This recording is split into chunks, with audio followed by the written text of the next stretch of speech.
Guess what? We were not unmuted, sorry. I have to do that again. Yes, I'm sorry. So the recording is blank. The recording is on, it's just, it was on mute. I apologize. It's really hard to do it this way. All right, okay, we're gonna do this again. Welcome back. Thank you for your patience. Apparently we weren't being heard, so let's kick this off again. We're item 4 of the agenda. We have a business item where we're asking the council to consider approving identification of a member of the governing body pursuant to Utah Code 63G 7-902. So I need a motion to approve. So moved. Thank you. Second. Thank you, Ralph. Carol, Yes. thank you. Sherry, Yes. Chris, Yes. thank you. Ralph, Yes. thank you, and Bob, Yes. thank you. Okay, thank you. So now we're going to move to the work session, which is what we're all excited to talk about.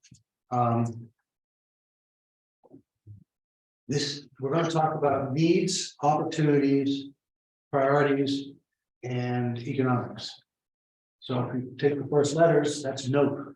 I don't like that. So we're going to flip it around and we're going to talk about opportunities, priorities, economics, needs. That's open. So I'm going to open the door this afternoon to some things we need to talk about. Okay. We have, and I don't know, we may not get through it all, but I'm going to summarize quickly. So from an opportunity standpoint, we've got 3, 4, 5 potential annexation interests that we can talk about. People have expressed an interest in working with us. We've got our own vision for how we'd like to see the Ross Creek entrance at the entrance of the Ross Creek be used, because we have land there. So, one of the things we could work on is how do we develop that forward and make that a place that can generate revenue and attract people to use the state park and the resources that we put there in support of the state park. We have a project, a real estate project that will not be named because it's real estate and it's in process, but it's another potential. And then we have MIDA funds, which can potentially be a tool for the things I just talked about, but also can be used for other things like parks, other recreational stuff that we have. As we can use those. We have to think about how we want to direct those funds, because they have to be used for those kinds of things. They can't just be used to pay bills. So we have opportunities that we need to think through and talk through this afternoon. We have needs as well, and those are pretty critical. We have a whole list of infrastructure needs, which is why Tim's with us this afternoon. We have identified through the work through engineering and TOP. We have sewer work that needs to be done. We have water work that needs to be done. We have storm drain work that needs to be done. We have road work that needs to be done. This recent snowstorm taxed our public works capabilities, and we've identified a number of additional pieces of equipment that may only get pulled out every snowmageddon that comes along, but we got to have that stuff if we're going to do it. Additionally, we have staffing needs because we're growing as a town and we're picking up more roads, more developments are being finished, et cetera, et cetera. I mean, when Golden Eagle gets into play, we have a lot of roads out there that the town will be responsible for clearing. It's huge. If you haven't been up there, there's miles of roads. We're gonna need more trucks, more people, the works. So, so we need to think about that. Economics, as I said, you know, we have MIDA funds that we have to think about how best to direct. We have, you know, we're continuing to try and think about attracting commercial. We have to think about, you know, there's a GSSD is having a meeting to talk about raising their rates. We need to, you know, we need to finalize our efforts and make decisions around what do we need to be charging for our utilities to cover our ongoing costs. Because we're moving away at the enterprise fund and not replacing it. And so, you know, our costs are going up as the systems get more complicated and the repairs we need to do. So we're gonna have to think about utility rates. And then, you know, as when Katie talks, you know, we'll have to think about the role of taxes at some point. And then we're gonna prioritize all that. And decide, you know, there's a lot on the list. I mean, more to do than our staff to do. I mean, I don't think we can do 5 annexations necessarily. Why should we want to do 5 annexations? Certainly not at once. It's a lot of work on planning team, planning commission, us, economics analysis, et cetera, et cetera. You know, we're the EDC, and I called a portion of the EDC yesterday on the Benlock Ranch, which has been in front of the planning commission, and what we need to do for our due diligence. And it's a fairly significant list of questions and documents that have to be reviewed. That's just one. You know, and that's one that's fairly far along and reasonably well defined. Not well defined, but you know, they have a vision anyway that's more than just a high level perspectives. We spent a lot of time on the boulders in the last year to have that fall apart. So the cost of doing that again for the town, there's costs associated with that. We have people that have to get paid to do that work for us, and we have to think about how many of those we want to do. If half of those come through, are we prepared to spend the money it takes to look at all 5, and then have 2 of them not come through, or 3 of them not come through, and basically have spent public money but have no result for it. So those are things I'm not sure we're going to get to answers today. We may have to do something of this effect, but you know, I want to make sure it gets all teed up today, so everybody's on the same page and we know what we're being challenged with, and at least give a sense of, you know, of the 5 projects I described, you know, which one do you think is the most, you know, we don't have all the economic analysis done either. So I mean, you could say, okay, go do economic analysis on the 5 of them and see which one gives the best result, and go get that one.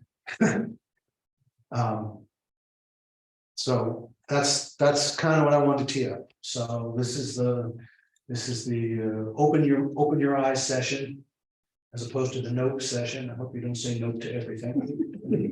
And we'll start to go through these. So the first element is, I think we want to get grounded on where we are financially, and that's why Katie's here with us today, to kind of give us a sense of what we're seeing. If nothing changes and we just keep spending at the current rates, we'll take a look at what does that mean. So I'll turn it over to Katie.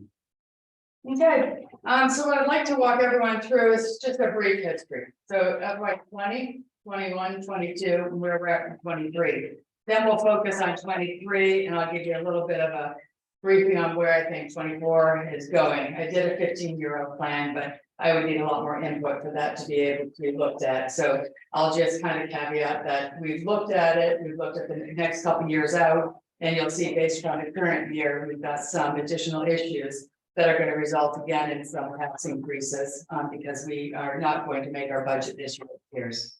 So, Alicia, if you can bring up the historical, I don't know if you want it up there or not. Is that this? Yes. One second. Oh, anybody who's got your phone, would you mind silencing them? If you haven't done that yet, just so we're not. So when we bring the screen up, I supplied the financials for the last 3 years. And my anticipation of the financials for this year, I took the current 6 months and I kind of estimated the next 6 months based upon what's happened in the last 6 months. And I'm going to have some additional conversations as to expectation. Because it's on this. It's just a. It's gonna be, like, the people at home can see this, but you guys. Oh, okay. That's pretty, And everyone's got a copy of it here. So you It's can, being shared out. I believe so. Chris, can you verify that the financials are pulled up? My screens kind of went funny when I shared.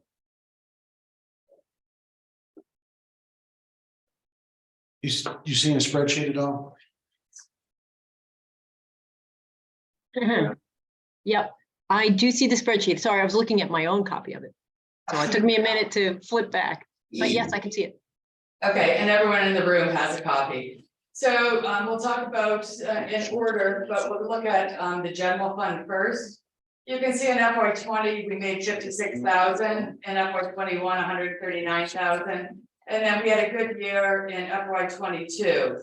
But I would like to say in FY 22, we did do some cleanup for prior years. And we did bring in some favorability into FY 22. And when I say fiscal year 22, it is July 1st, July 1st, 2021 through June 30th, 2022. And then you can see that we're anticipating a loss, and we'll get into that shortly, of about $250,000 for this year. That loss also takes into consideration that we're getting in capital investments and $110,000 in investments for us to have the balanced budget for this year. So the biggest idea that when you look at this, licensed and permits, you can see from FY 20 to 21, we went up significantly. Those are all due to a significant amount of building permits. So that's what's driving a lot of that. We also have some incremental building permits coming into FY 22 as well as FY 23. So they are ramping up, which is nice. We've got a forecast of about 120 to 125 a year. It could end up at 105 to 130, but we look pretty good right now for the first 6 months. Our taxes went up in FY 22. A lot of that tax increase was a prior year adjustment, $54,000 for delinquencies, property tax delinquencies owed that we recorded, as well as some property taxes we recorded in FY 22 because FY 21 was a little light. So our revenues are slowing down a little bit. You can see in FY 22 we had $1,592,000 and we're only going up to about $1,625,000. One of our biggest issues in this year, and we'll talk about it in more detail, are some of our project fees and our subdivision revenue. Our expenses, we have a significant increase year on year for salary and wages. Those go up from 156,000 in FY 20 to 539,000 in FY 23. We also had a significant increase in professional services, and those range from legal fees, building inspections, plan reviews. And obviously some of those professional fees are associated with the building permits. So we have increased revenue for building permits. We're going to have increased expenses in the professional fees. In the streets, you can see that we had a credit come in for FY 22, which gave us about a $300,000 benefit. Some of that was cleanup from prior years. And we also had a lot less expenses last year than we did in FY 21 because we did some asphalt repair and crack seal and everything in FY 21. Did not have to do that in 22, but we do have to do it in 23. So that kind of walks you through a little bit of where our revenues expenses have been over the last couple of years. And then let's talk about the next page. If you can just go to the next page now, and let's focus on where we are this year. Nothing we can do about prior years, but we can focus on, what might we be able to do in the current year. Our taxes are looking good. We might have some opportunity there. Sales tax looks good, and our property taxes are coming in strong. Our license, permit and project fees, that's where you see we have a little bit of a problem.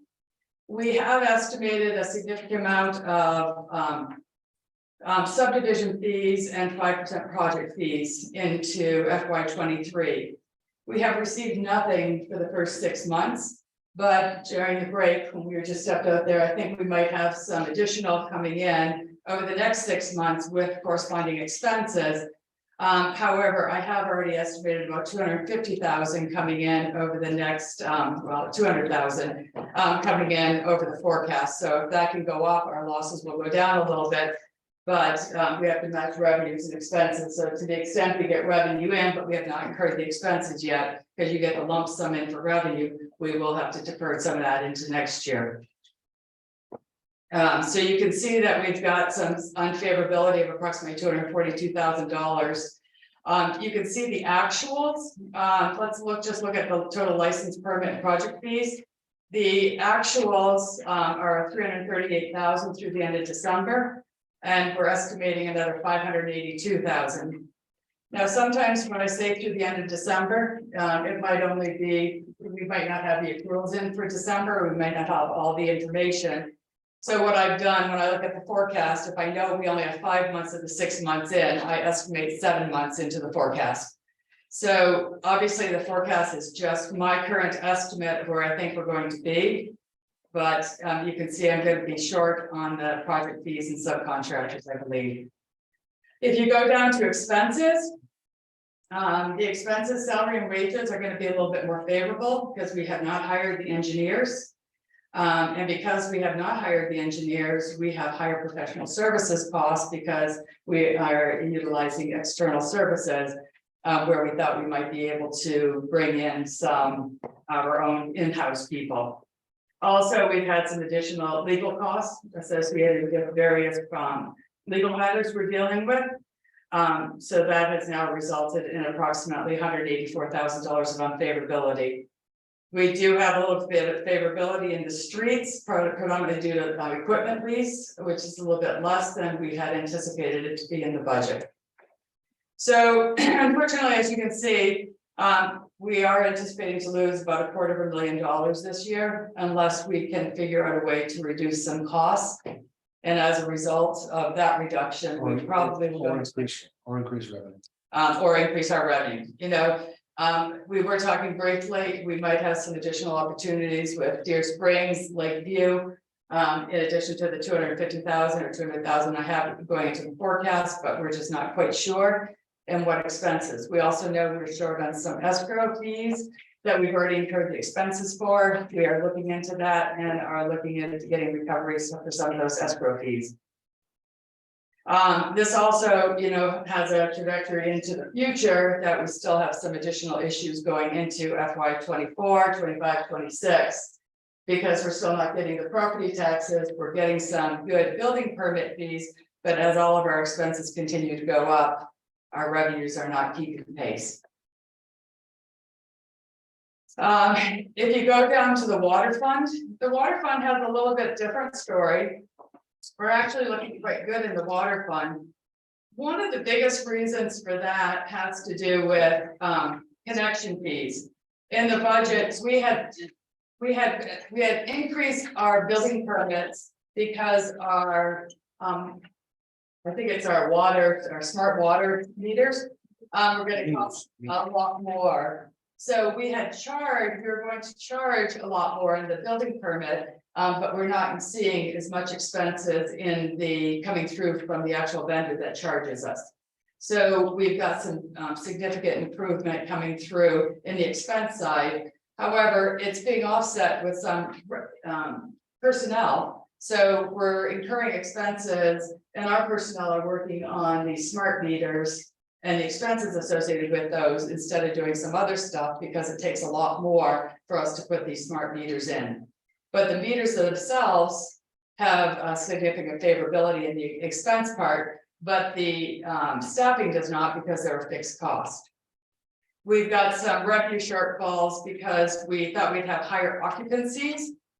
So far in FY 23 and FY 23, we thought we'd have higher occupancies, but we might have some additional forecast opportunity because we did anticipate occupancies to ramp up. So let's say you have one starting on July 1st, but you might have 120 starting June 30th next year. We have ramped up some of the forecasts, but we might have some additional opportunity. But there's where we could potentially use some of the excess dollars for some water rights if we need to purchase additional water rights. So we do have some favorability there. How about that? Yeah, so I had to put that down because we want to purchase some additional water rights. So on you can definitely see in the water utility from FY 20, we had 250,000. It was about flat FY 22. Then we lost money in FY 21, we were at 272. In FY 22, we lost money. And then in FY 23, we have a significant improvement coming through. Some of the loss into last year was due to us taking a write-off of some reservation and standby fees. So that ended up impacting our revenues from the water perspective for last year. I'm just bringing it up just a second. Also impacting that was some carryover for prior years. And we also are starting to allocate some funds from the general fund over to the water fund that should have been allocated because expenses being incurred from an administrative perspective. We started charging an FY2 to the water fund that were previously charged to the general fund. So you can see we've got some good favorability coming in this year, and we have some expected favorability coming into next year as well. So we should be able to utilize some of those funds for some projects that the mayor was talking about. The next page that if you want to go to, the mayor talked a little bit about MIDA. And you can see from a MIDA perspective, we have approximately $60,000 we've collected from MIDA in FY 22. There's nothing there from previous.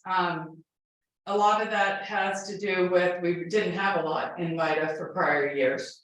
This year we're anticipating 100,000.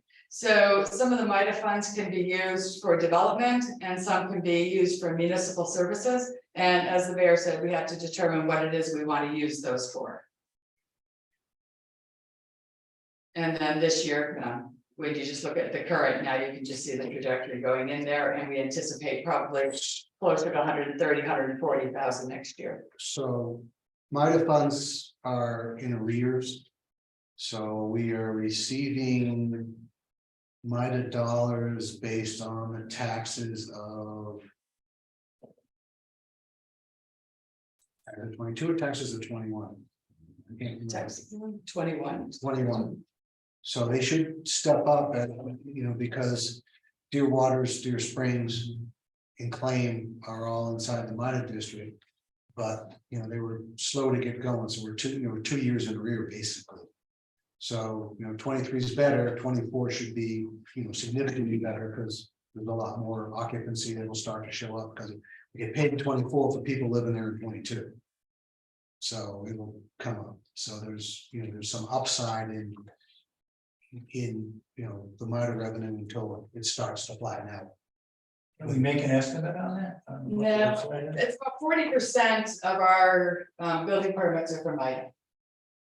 So I would assume 140, 150,000, but I can't say for sure. We're trying to get with. It's 40%, 39.1% of our building permits are MIDA.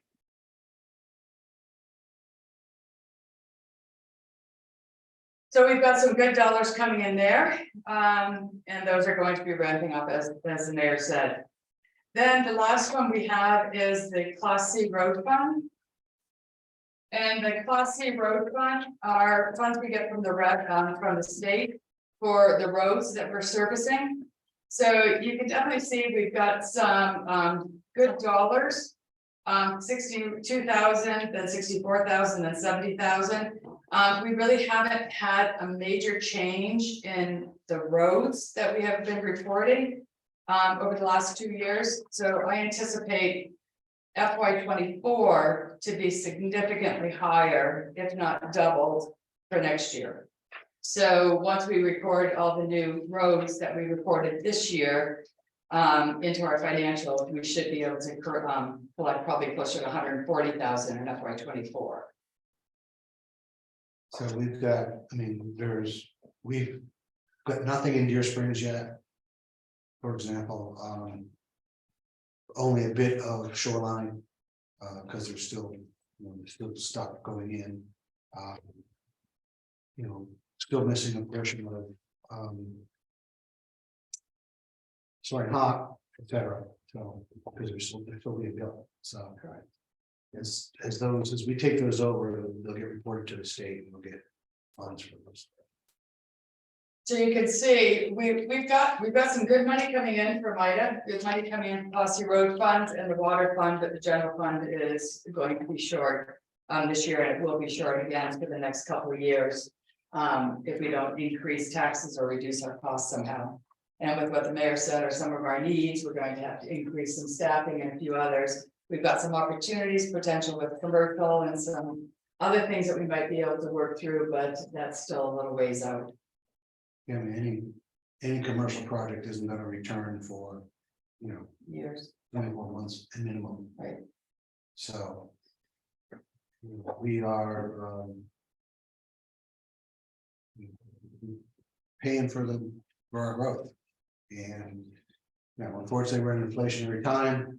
Wages, as people know, I mean, you can't get help. We can't. I mean, people won't talk to us for less than $25.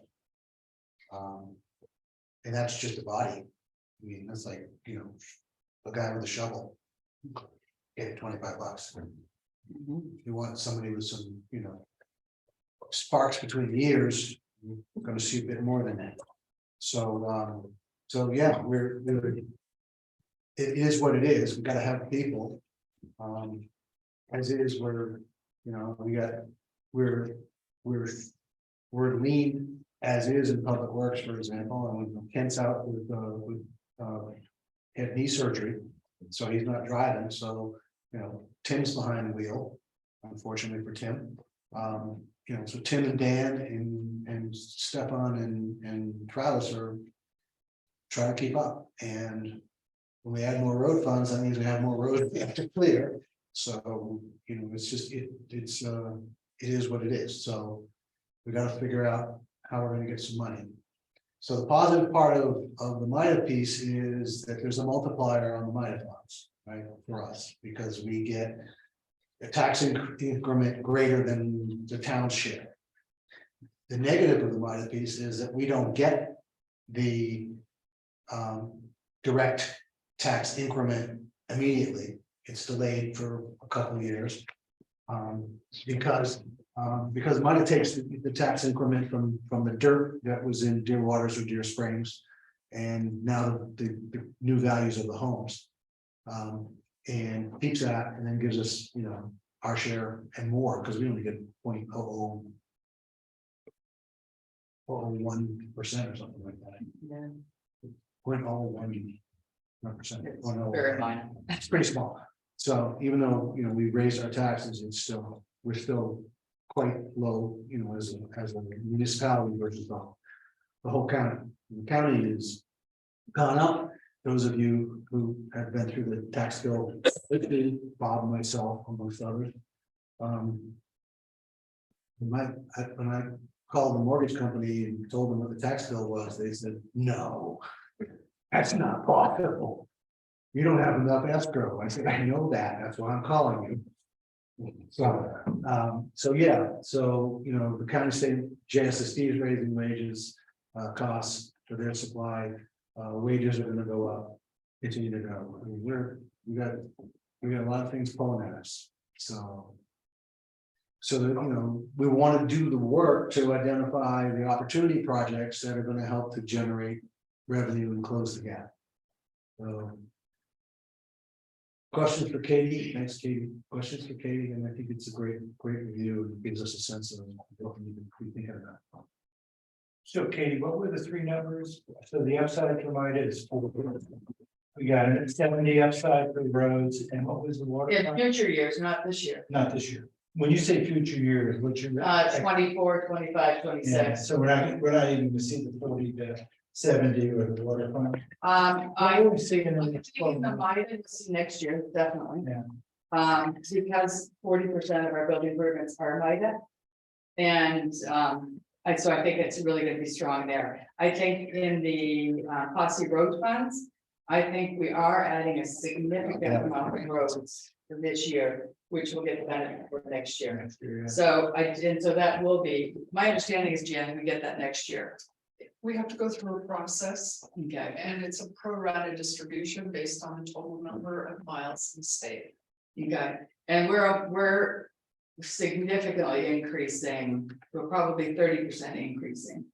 Our streets, once we get all the streets recorded at the state. So what about the water fund? The water fund the water fund looks very strong. It looks very strong over, like, if I were to look at next year, and I've got us at about a $627,000 this year. I think we go to 870 next year. It's too much, it's like. Yeah. I would, Yeah. but I'd push back on that, because that list of projects that I named, I mean, I need about $250,000 a year in. For the water rights, No, separate from water rights. just to keep Just up. to repair the systems and the deficiencies in the systems. But I would anticipate those, Mayor, that a lot of those are gonna be capitalizable and we'll amortize those over 30 years. So the financial impact is significantly less next year, but it's gotta be eaten over the next 30 years. Yeah, but we also have to pay the bills. So It's a cash It's a outlay. cash outlay for sure. It's a cash outlay, definitely. Right, so, I mean, Tim and I have been looking at this, and we're hoping that in the range of $250,000 a year in, water, sewer, and storm drain kind of stuff is gonna allow us to close it. I mean, it will, over time it will, but we also, as the systems age, is gonna be other issues. So, Most definitely, it's something we really have to watch, but over the last couple of years, we have a lot more cash, so I would like to, at the next council meeting, show you the balance sheet. Because the balance sheet is exceptionally healthy from a cash perspective. Yeah. So, we also have an opportunity to think about with impact fees that we have to do some work on as well. So we'll come to that at some point. Hey, can I ask, right now, how many housing units do we have in the entire 600, give or take. 600? And where are we forecast to be roughly at the end of 23? 700? well, I thought that, and correct me if I'm wrong, but I thought there's 706 right now, we have estimated 116 right now. Okay, And then I've estimated every year after approximately 120, 130. 600 are the ones with occupancy permits. okay. We have another 100, I should say, roughly. We don't, I don't think we have 700. I mean, according to the work that the sheet that our friends from TL publish, I don't think we're up to 700 yet. Okay, I can tell you. Okay, And with that number, what's the value of the town at this point? Do we have a number on that? Meaning, what's our total tax rate based upon that, based upon the number of units? Because that will give us, what taxes we're gonna be able to apply. if when I put the financials out, next year it only gives us about 30,000, year after it gives us 50 and then 50 because of MIDA. So then that's just the property taxes for the general fund. And then if I go to MIDA, we should be able to make up another 40, then probably, I would assume 40 to 50. So since a lot of the new homes are in the minor district, we're not getting the immediate tax impact from Clearwater, Clear Springs, Lakeview, Inclined. Incline. Yeah, so we need two sheets here, So it's coming back the other two way. columns here, but. Yeah, but I have the financials for MIDA. And we're just starting to get a little more detail from our representative to try and figure out how we can better forecast those. And what are we getting and how do we calculate those? Because going from 54 to 89, that's what, 35, and I anticipate about 40 to 50 every year for the next. There's 500 NIDA on 2,400 units, and we've already had 88 of Deer Springs, Deer Waters, so we still have another 400 to go. So in the next 5 years, we should run those out at 40%. Yeah, that would, yeah, we could just do a straight line and Correct. see what, at least, Right, because if we have 400 left, at 40% of building fees that are at 120. and subtract that off of our total number of units, instead of the other side. That's what this 15-year plan looks like. Yeah. But none of that's gonna make up food. It sounds like we're being a shortfall no matter what at some point. Did you figure that out? From the water fund, yes, we're in a surplus from the general fund until we can start picking up some additional property taxes. Our sales taxes are gonna go up. If we can hold our our staffing flat, which I'm not quite sure if we're gonna be able to do. And if we can't hire, we gotta go external, and external is a lot more expensive. As you can see now, we've got favorability in salaries of about 70,000 to 80,000, but I have unfavorability to a greater extent in professional fees. So that kind of hurts too, unless we can get qualified staff in here, and we have to be able to pay them, and to be able to pay them, its salaries and wages are going to go up significantly. And they've gone up. I mean, just if you look over at the historicals on the wages, I mean, they've gone up, 5%, 100%, and 69% over the last 3 years. So quite a bit. So it's looking like we're basically just a shortfall of $250,000, given the number of housing units, roughly, I've got napkin math, about $300 give or take per housing unit. If we had to raise that. Exactly. All right, but probably not the end of the world for most people. No, because if you really looked at everyone's tax increase this year, you go to the Hideout piece, it was negligible. You go to the Wasatch, it was huge. So, and that was the value of the property. So I would like to see why, Hideouts wasn't higher. I don't understand the calculation the way I should. And I'll have to get more into that. Well, I will tell you this, having gone through the tax appeal process, and I had relative success with that. But believe me, I took a look at where everybody was assessed throughout the entire town of Hideout. Yep.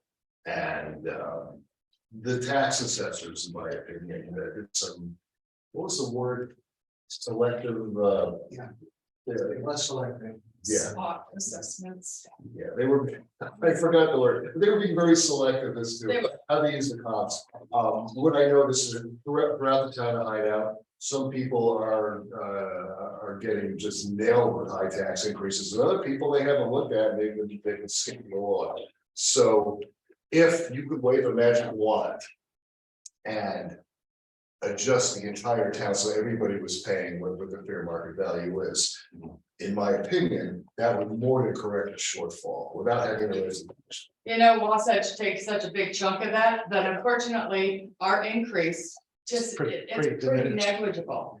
If you looked at everyone's home values, some went from $1 million to 3 million. But their tax, but that would imply that you have, a huge increase. Our tax increase didn't go up as much as the property values have. And the inconsistency, because we happen to fall too, they don't do everyone's every year. Right. So you're lucky, you're right. I might have been lucky, you might have been unlucky, but I have a feeling 2 years from now, I'm gonna be complaining and you'll be happy, so. But if I would say maybe 3/4 of the homes in Hideout would be, pardon the expression, undervalued compared to the average. When Wasatch County gets around, by the way, they're very short-staffed, I agree. and they told me it's gonna get worse. My estimation would be it's probably closer to 80% than 75 because of the fact they do they do yours every 5 years. Only 20% really get looked at it on a yearly basis. So 80% are probably undervalued. Yes. But if 3/4 of the homes in Hideout, let's say went up 25% in their tax assessed value. Yeah. Wouldn't that solve this problem? You know, I don't think so. to tell you the truth, we're 55,000 short when we asked for the tax increase. It might have covered that 55,000, so whatever the tax increase was. We're taking in, Bob, we're talking in 500 and call it $600,000 a year in tax. That's a town, Yeah, right? So if you, if you double anyone's home values, just for argument's sake, then you double your tax increases. So this is, right? No, well, it's just Yeah. Yeah.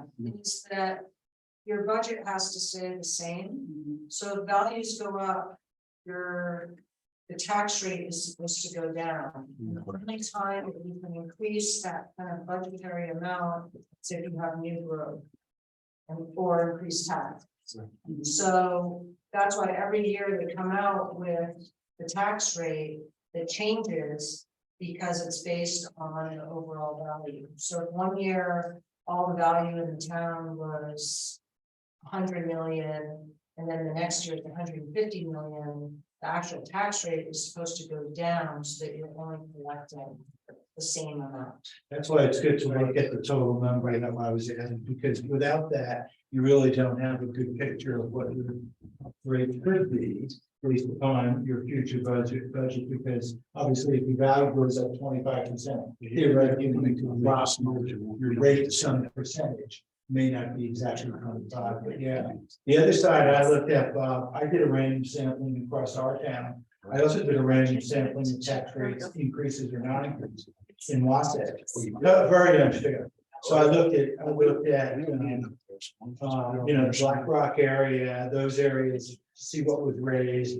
My daughter lives over there. None of those changed in complexion. So I'm not sure, I'm not real happy about the way, even pieces in our area were we're not uniform. So lack of uniformity, I don't know what we can do about it.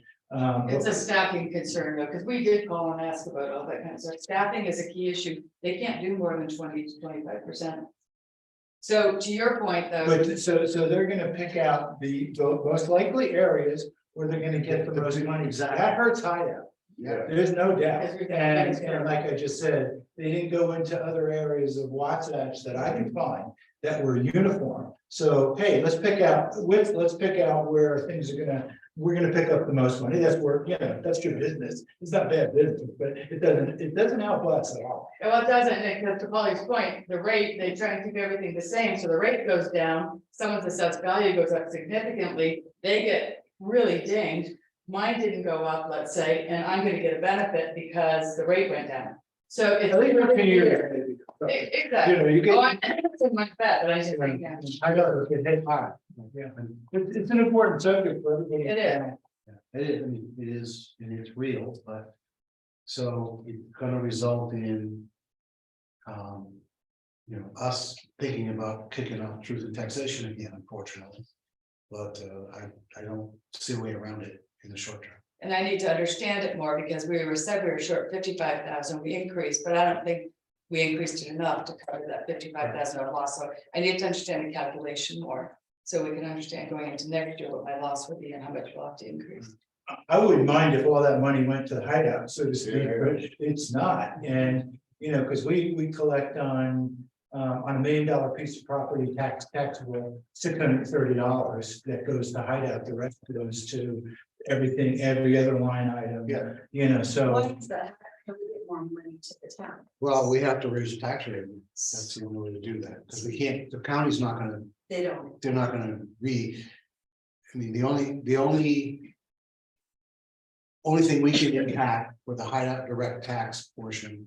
We get other pieces of the puzzle from, as Katie was saying, we get road funds, and we get all these other things that come.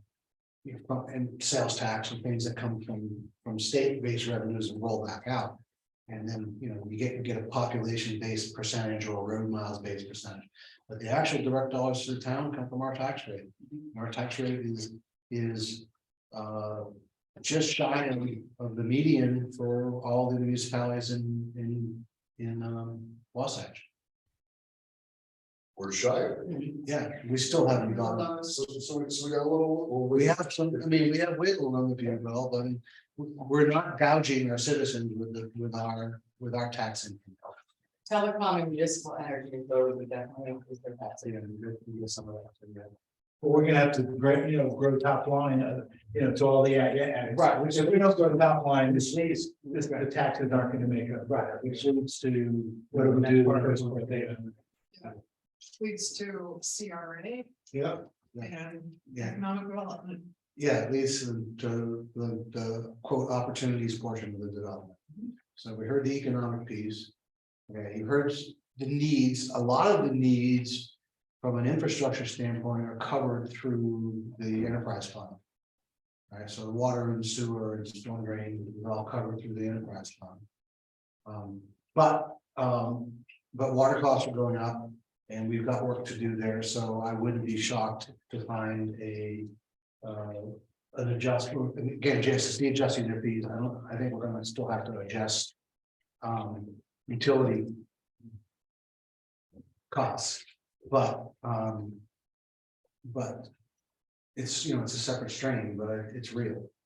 And so I think our citizens should not be shocked to find our utility rates having to go in other direction so that we can keep moving forward.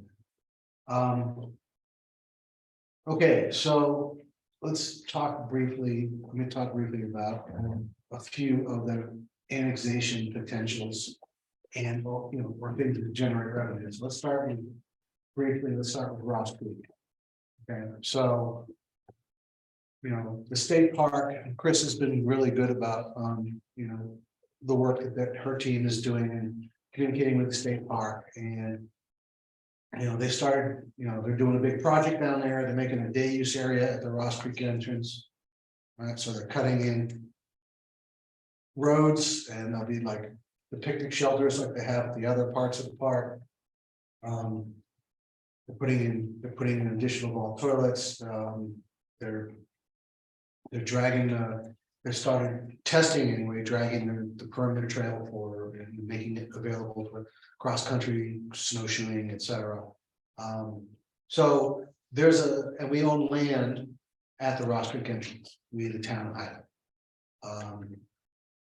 So there have been discussions, I don't know how much has been talked about in EDC versus other things, but the idea of putting in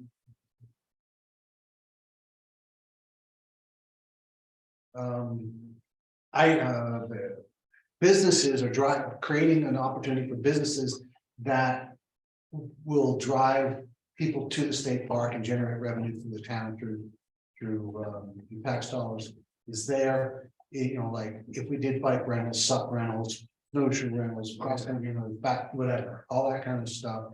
And then in addition to that, there would be if you had a place to get a beverage or coffee or whatever after, when you come in cold from snowshoeing and get hot chocolate, whatever, right? And we have people that talk to us about wanting to do that with us, working with us down there, wanting to have those businesses down there. We've been contacted by a bike guy, a coffee shop. So there's interest if we can find a way to do that piece of work. I don't. Those are smaller businesses, the turnover, it's not, it will certainly generate some revenue, I don't know. It's not gonna do like a supermarket as far as, revenue turns, but it will certainly, create some, interest and help bring people to Hideout who don't live in Hideout, right? So we're still a year away from knowing about that, the summit-based annexation, give or take 9 months, whatever. So, and then even if that goes through, it'll still get tied up for another 3 years. So, So to that point, maybe we own three little pieces of property. right. The two on the George entrance. Yeah. One of which is very buildable. Yeah. Which is flat. Yeah. So, they should, that, to me, that, to what you're saying, Let's make that a priority, because we control that. Right, we can control that and we can make that a priority and we can look for a development partner who wants to work with us in there, put in, fairly low cost structure, but again, the build rate, the cost to build even a metal building now is pushing $400 a square foot, and that's a metal building, sheet metal and steel. And it's not, wood, wood frame. That's concrete. So it's getting, the cost of steel is, so, but if we get, we can look for a partner in there, design a thing that looks, I don't, like a prospector or something that has, connected stores that can change. Because it's steel framed, all the walls are non-load bearing. And so, depending on people's needs over time, you can have expanded space or less space and have that become available for the bike shop and the coffee shop and whatever else that needs to go there. We could, the EDC would have to look at how to do that. The revenue for us would come from basically sales turnover, at least initially, and not because somebody else would be investing in the buildings, and so they would need rent, or we have to think about how to do that. So that's one of the challenges for the EDC is that what's the way to get that done quickly and attractive and make it attractive enough that people want to put their businesses in there. So we probably have to subsidize some startup for folks to get in there. But it's, again, it's something we control. There's enough space to do, somewhere between 4 to 6 storefronts, I would think, maybe more. So that's a fun one to think about. So I guess can I just ask a question on that as being part of the EDC? Are you tasking the EDC today to start looking into that and? Well, I'm gonna talk about priorities. Tasking. Okay. I just wanted to see for next steps, how it is that we. That's what we're gonna come back to. So I'm just kind of giving the overviews of the opportunity. Right. And then we'll put them on a piece of paper, notepad, and you can rate them 1 to 10 with a scale. Wherever we do that. Benlock, you've heard about before. Benlock is the development on 32, the opposite side of River Road. If you go back out to 40, you cross and go up towards Camas. On 32, it's sort of next to Victory Ranch up in that area. On the uphill side of 32, it's a project that was in front of Wasatch, and is having challenges with Wasatch. It has challenges as a project, and so it has upside, which is why we're looking at it. And why the planning commission was supportive of us doing a bit of looking at it, but it also carries baggage. So it's going to be a fair bit of work to get through it all and get our ducks in a row so that we are confident in the economic and social benefits that's going to bring to the town. General plan type benefits going to bring to the town. So it's got challenges. The team's working on it. It's a fairly good site. It's a big piece of land. I think it would be a nice complement to the community, but it's going to take a lot of work. So and the numbers that they've shown us are I would say opportunistic on their part, overstated maybe, versus something closer to what I think we would look at from a reality standpoint, as far as whatever we're showing. But it's still got a lot of good things for it. Also, the thing about that we didn't have is they've already kind of conceptually crafted their mindset about this, the various pieces of property. So we didn't have a lot of input into that. So I think, part of this we should have some more input into exactly that. If we're if we're thinking about, being part of the town, because it's not contiguous with the town at this point either. No, it's not even in our annexation. Exactly. And doesn't even touch it, but We have a couple of small. Annexations, one for some land between. The end of Hideout and Tuhey, there's some landowners in there who express an interest. Those would have to be basically self-sufficient type. Agreements. Because the only thing that would be right now, potentially they might bring some water shares to the town, which would be a good thing. We'd be certainly interested in doing that. And some property tax revenue, there would not be in the money district, there would be straight. Benefit from property tax over time. So there's some land there. There's two others on. SR 248. That. One of which is not completely in Wasatch County, a poor landowner that has land in Hideout, Wasatch and Summit. Which his land is contiguous, but he's cutting through 3 municipalities. And he's hoping to find a way to only have to do business with one.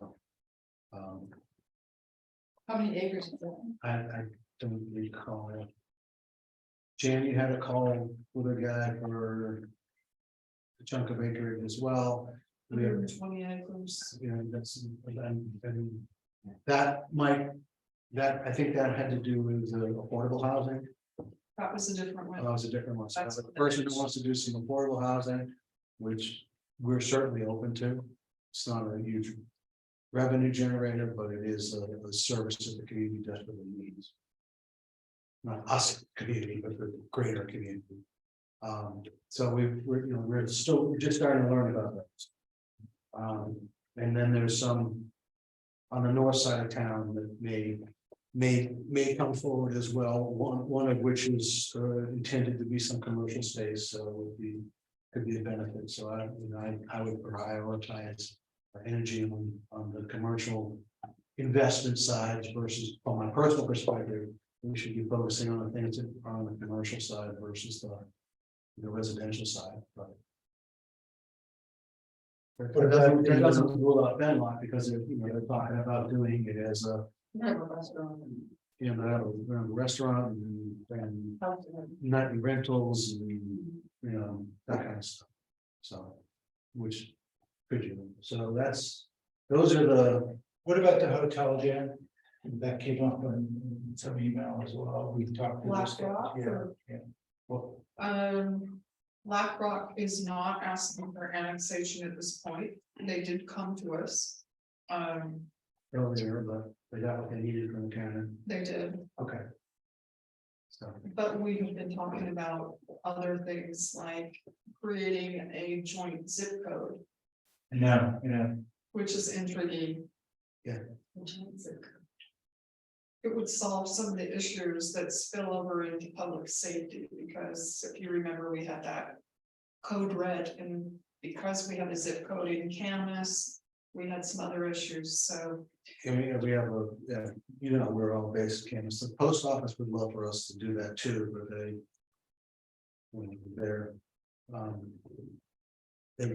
need some relief in Kansas. I mean, they're out there under tents sorting Amazon boxes.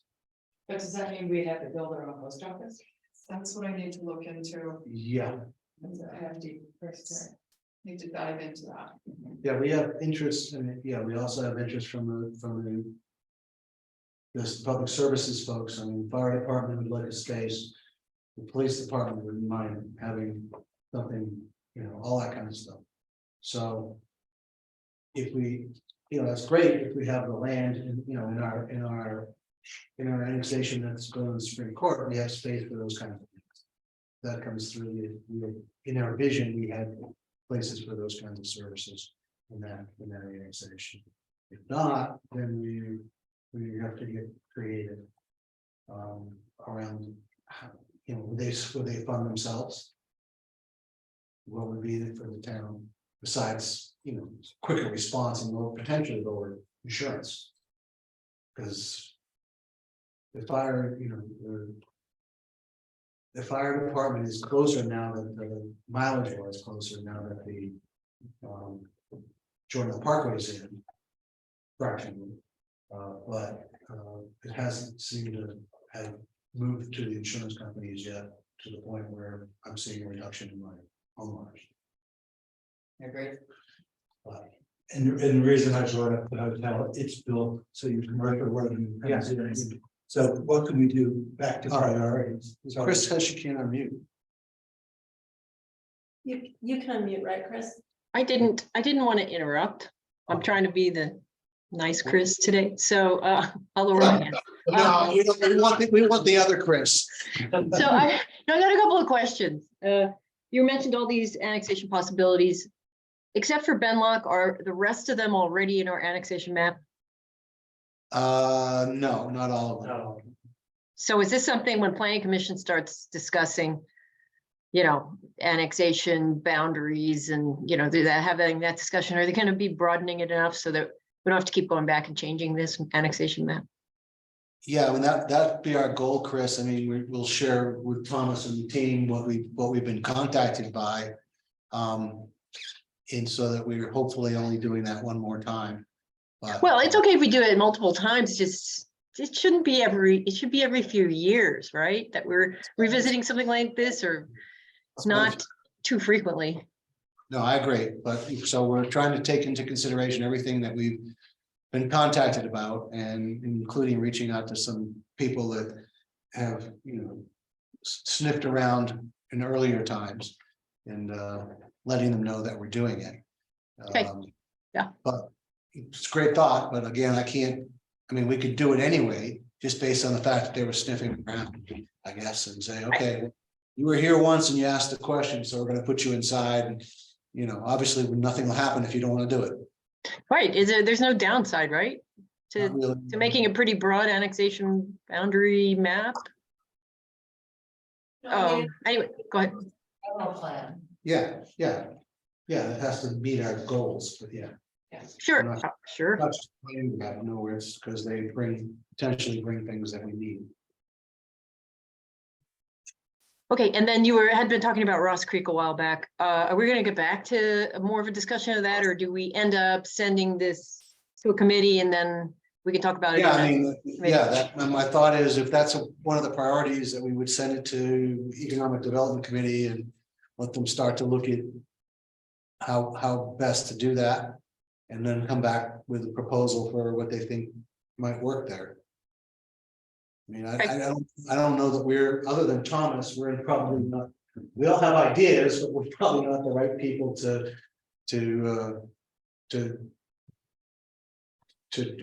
and Jan to draw it up.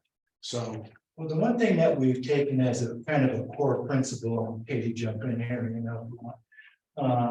is that it has, anything we annex, anything we look at commercially has to stand financially positive. Right. Otherwise, it's just a waste. Right. So, and then you have to give yourself some margin of error in all of this, just like we're doing with the budget, so to speak. So the basic principle of the valuation is it even financially feasible? Otherwise, to your point, we're kind of, wasting our time looking at 5 different things. Let's focus on what's, the smallest risk, the fastest opportunity, and the quickest way to, increase some income. And so that's kind of and what stands as a positive financial, gain to the town in the most immediate sense. So if we can use those as priorities against this, that certainly meets the principles, so to speak, the guidelines that we've kind of, so to speak, done at the EDC, because those are just good financial, sound principles. So Ralph, financial is great, right? Of course, we have to start with those, but that can't be our only consideration. If No, of course not, Chris. Yeah, and some things could just fall out because that doesn't make sense at all. No matter, like, if we tried to annex a piece of property south of Beaver, or, what I'm saying, it's like, well, that doesn't really make sense here. So it's got to make some contiguous sense as well, because there's a cost to non-contiguous, there's a potential cost. Say, and I'm just picking on Benlock because I think there's positives and negatives in each of these. it's non-contiguous, so will that drive up some other costs and give us some revenue? So you have to evaluate that. Is there a social impact to that? You know, to your point, you know, what are those other impacts to the town? And I don't think we've certainly not gone that deep, but does that kind of align with your thinking, Chris? Yeah, it is, but then there are other considerations, right? There might be some quality of life benefit from annexing something that may or may not, you know, be on the positive economic side, but or there could be a political reason to do something because we might be setting ourselves up for something else. So I just want to be sure that what we're doing with these decisions is not just purely driven by is it on the plus side of the economics. Yeah, It should be and a very important think thing, if right? But it should not be the only consideration. Yeah, but if we lose money for the town, if your first principle goes by the wayside, our tax rates go up.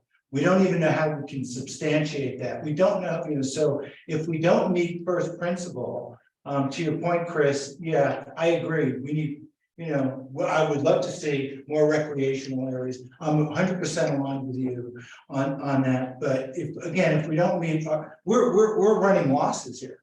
I mean, if you run a business and you're running losses, you know, you can't take on unless you know that this is going to be some kind of net positive financial impact. We kind of be crazy to do some of that, you know. I mean, I hate to say that, but that's just, you know, business reality, and we can't drive ourselves in a negative hole. And I don't think we'd have any support from the town to go into negative holes to do things.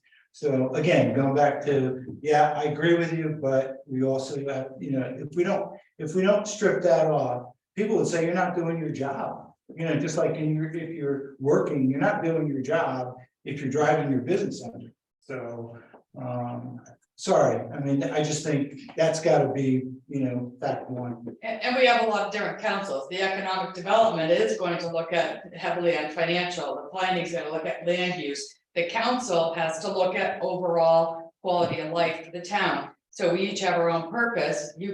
Council could certainly overrule a negative economic project. Great, that's exactly, thank you, Katie, Ralph, that's where I was going. So And I think that's what we're here for, you know, Chris, so I agree, and it just, you know, it's like, we're just on a spin, I mean, like, look at the budget. We're dealing with $2 million, that's nothing, you know, in the grand scheme of things, so, you know, we can't just jump off and say, oh, we'll take a $5 million project on, that's gonna drive us in a negative zone, because that would be 2.5 times the amount of money we collect today. Yeah, I mean, we're benefiting. Kind of a weird way to say this, but we're benefiting in our operating costs of the town because we're relatively new infrastructure, right? Which will only get more expensive over time, right? So, you know, things that we haven't had to do, like, you know, rip up major lines, repave major chunks of the road, and all that kind of stuff. I mean, over the course of 10 years, those things are going to come. And well, I won't be on the council until you know, the town has to deal with it, and as a resident, we'll have to deal with it. But we're not going back to dirt roads. So what's going to be critical is looking at a 5-year-old plan. Right, exactly. 15-year-old is unreasonable, but a 5-year-old plan with input from all the people in this room, as well as our, you know, our constituents, I think we're going to have to start doing that, because you're right, the roads are going to. And we're going to start paving, we're going to have to start, you know, we're talking about things we have to do for the infrastructure just to get it to the standard, let alone maintaining it. And you've got, you know, the water distribution system is not well designed. The sewer system is not well designed. You know, there's things we need to do. And you know, while it's sufficient now as the number of housing units grow, we have to deal with those things before they grow, because we're going to overwhelm some of these systems. So. can we have that sewer master plan, and we're going to be talking about storm drain master plan, don't we have all that stuff? At least Yep. drafted up that Oh, yeah. we can start using, because we should be, We know what the we should be project. looking ahead. We know what the projects are. We know we need, $2.5 million roughly. I think is what I've told Katie so far. To get those, the things that those plans have told us straightened out. And that's $250,000 a year, that's 10 years. Well, as I recall, that sewer master plan is pretty important, right? Because we need to redirect Yeah. flows. Yeah. Right, and We're doing it right now. We're putting in a whole new lift station right now. okay, so I know that's not, the shiny objects and stuff, but it is one of the most disgusting things if it goes wrong item. And it'll, we should definitely be focused on that and kind of making that right and making sure we have the right capacity and things flowing Yeah. where they're supposed to be flowing. Given the engineering- upcoming growth. So it feels like something like that is pretty important for us to be making sure when we're talking about, priorities and needs, when we get to that point, to make sure that that's up there. Well, yeah, the enterprise fund, which is why I was talking earlier about the enterprise fund gets funded differently. Versus the general fund. And so, that's where I was talking about utility rates and so forth, is that we want to make sure that they have the engineering folks have what they need to keep moving it forward. So we got the new lift station going in, that'll probably get finished sometime. Probably early 24 sometime, maybe second quarter. Depending on materials. Yeah. Late this year or early next year. We got materials, but we got, it's a lot of work to do. And then that's going to give us redundancy and technology, state of the art versus what we currently have. So easier to maintain, electronic controls, et cetera, et cetera. Then we've got the separation of currently everything runs through that lift station. We're going to separate the lines and run that through 2 different stations. And so that's the next piece of the puzzle. So that, my guess is in the course of the next 3 years, we'll have those 2 big chunks done. And they're certainly the priority for the engineering project guys. But if we also have to keep the fund rates coming in to be able to spend the $200,000 to $300,000 a year that we need to spend on these projects. So. Did we have those factored in, Katie, into the, I know you hadn't done the 15-year thing, but those big bumps, so to speak? Yeah, and more what I was thinking when I was looking at the 2.5 million, it's a cash outlay up front over the next probably couple of years. So we've got cash in the water fund, not in the general fund, but we have enough in the water fund to be able to fund those. And then as we make money every year and it gets transferred. So as we continue to make money in the water fund, we should be able to handle that with our balance sheet in the way it is. Good. Okay. And depreciation. Yeah, because they get depreciated over Right. time. So. But yeah, no, Chris, we haven't forgot those. They're a separate revenue stream, for lack of better terminology. So. Okay, well, I don't know what we're trying to accomplish. If we're just sticking with general fund items, or if we're going to enterprise, with our priorities and all. I just was looking for a little guidance there, what we should be focused on this afternoon. Well, we're going to look at both, and certainly we want to test the thought process, but the engineering view is this sewer system is priority 1.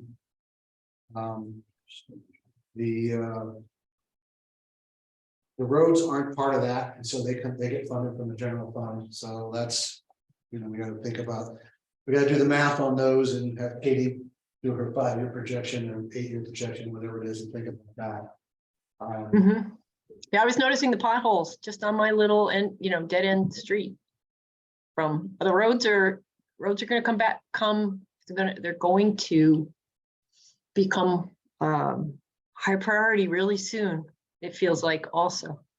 Yeah, after this winter and thaw, Mhm. I have no doubt that we're gonna have lots of opportunities on the roads. This for probably 23, 24. We're gonna need to spend a good chunk of money on the roads. Yeah. So. All right, so that's where are we time wise, so better watch the time.